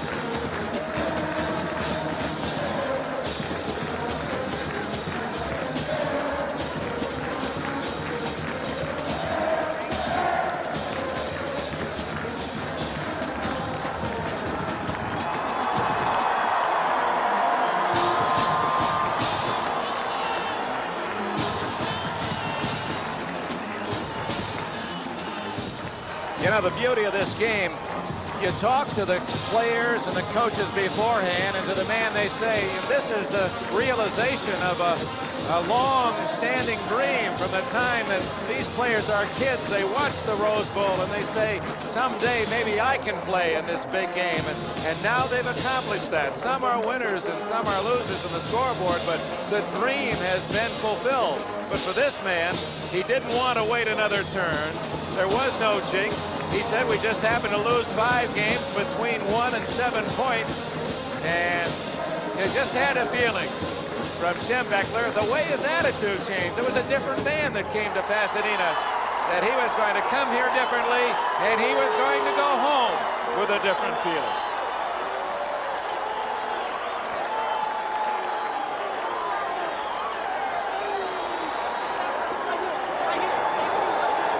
Reminder, it's the Orange Bowl to follow, Oklahoma and Florida State from Miami. Now let's get a feeling from the coach, the players, from the victorious Washington team. Here's Merlin Olsen. Coach Schembechler, finally it happened for you. Right, and I've never been more pleased, Merlin. We've had a lot of great success in the Michigan football program, but we've never won this game since I've been there, and it's one of the greatest thrills of my life. If it had happened again, if you had lost again, do you think you would have believed the talk about a jinx? No, the jinx, there's no jinx here. We've always played hard. We've just come up a little bit short. This time we didn't. Thanks to some of these guys. You had a little magic from number 1 there. Tell me how important he was to you today. Anthony Carter has more effect on the game than any single player I've ever coached. And he may not look like it, and sometimes he's standing out there and nothing happens. But sooner or later, he gets it. Anthony, you were used as a decoy in much of the first half. In fact, you were shut out on the passing side of it. Did that bother you at all? Well, no, it didn't, because we figured it was going to happen, So we went in, in halftime and then said everything was going to come my way pretty soon. So we just, took it as it came. You certainly more than made up for it in the second half. We were kind of surprised, not really surprised, but we watched you do some running from that position coming across. Did you enjoy being a ball carrier today? Well, yeah, I did. Like Coach Bo said, I can do a lot of things, All I got to do is just get the ball. We kept looking for you to throw a pass from that position. Was that something you might have done if this game had been a little closer? Well, yeah, I supposed to throw the pass, but Stanley Atwood, he couldn't get out in the flats in time. So Coach Bo told me, if I couldn't get the pass, just run it. Actually, 2 of those were passes. Yeah. 2 of them were passes, and he ran. Congratulations to you. A wonderful victory, and I'm sure you'll carry it proudly back to Michigan with you. Thank you, Merlin. Thank you very much. Let's go. It all began in 1902. Michigan beat Stanford that year.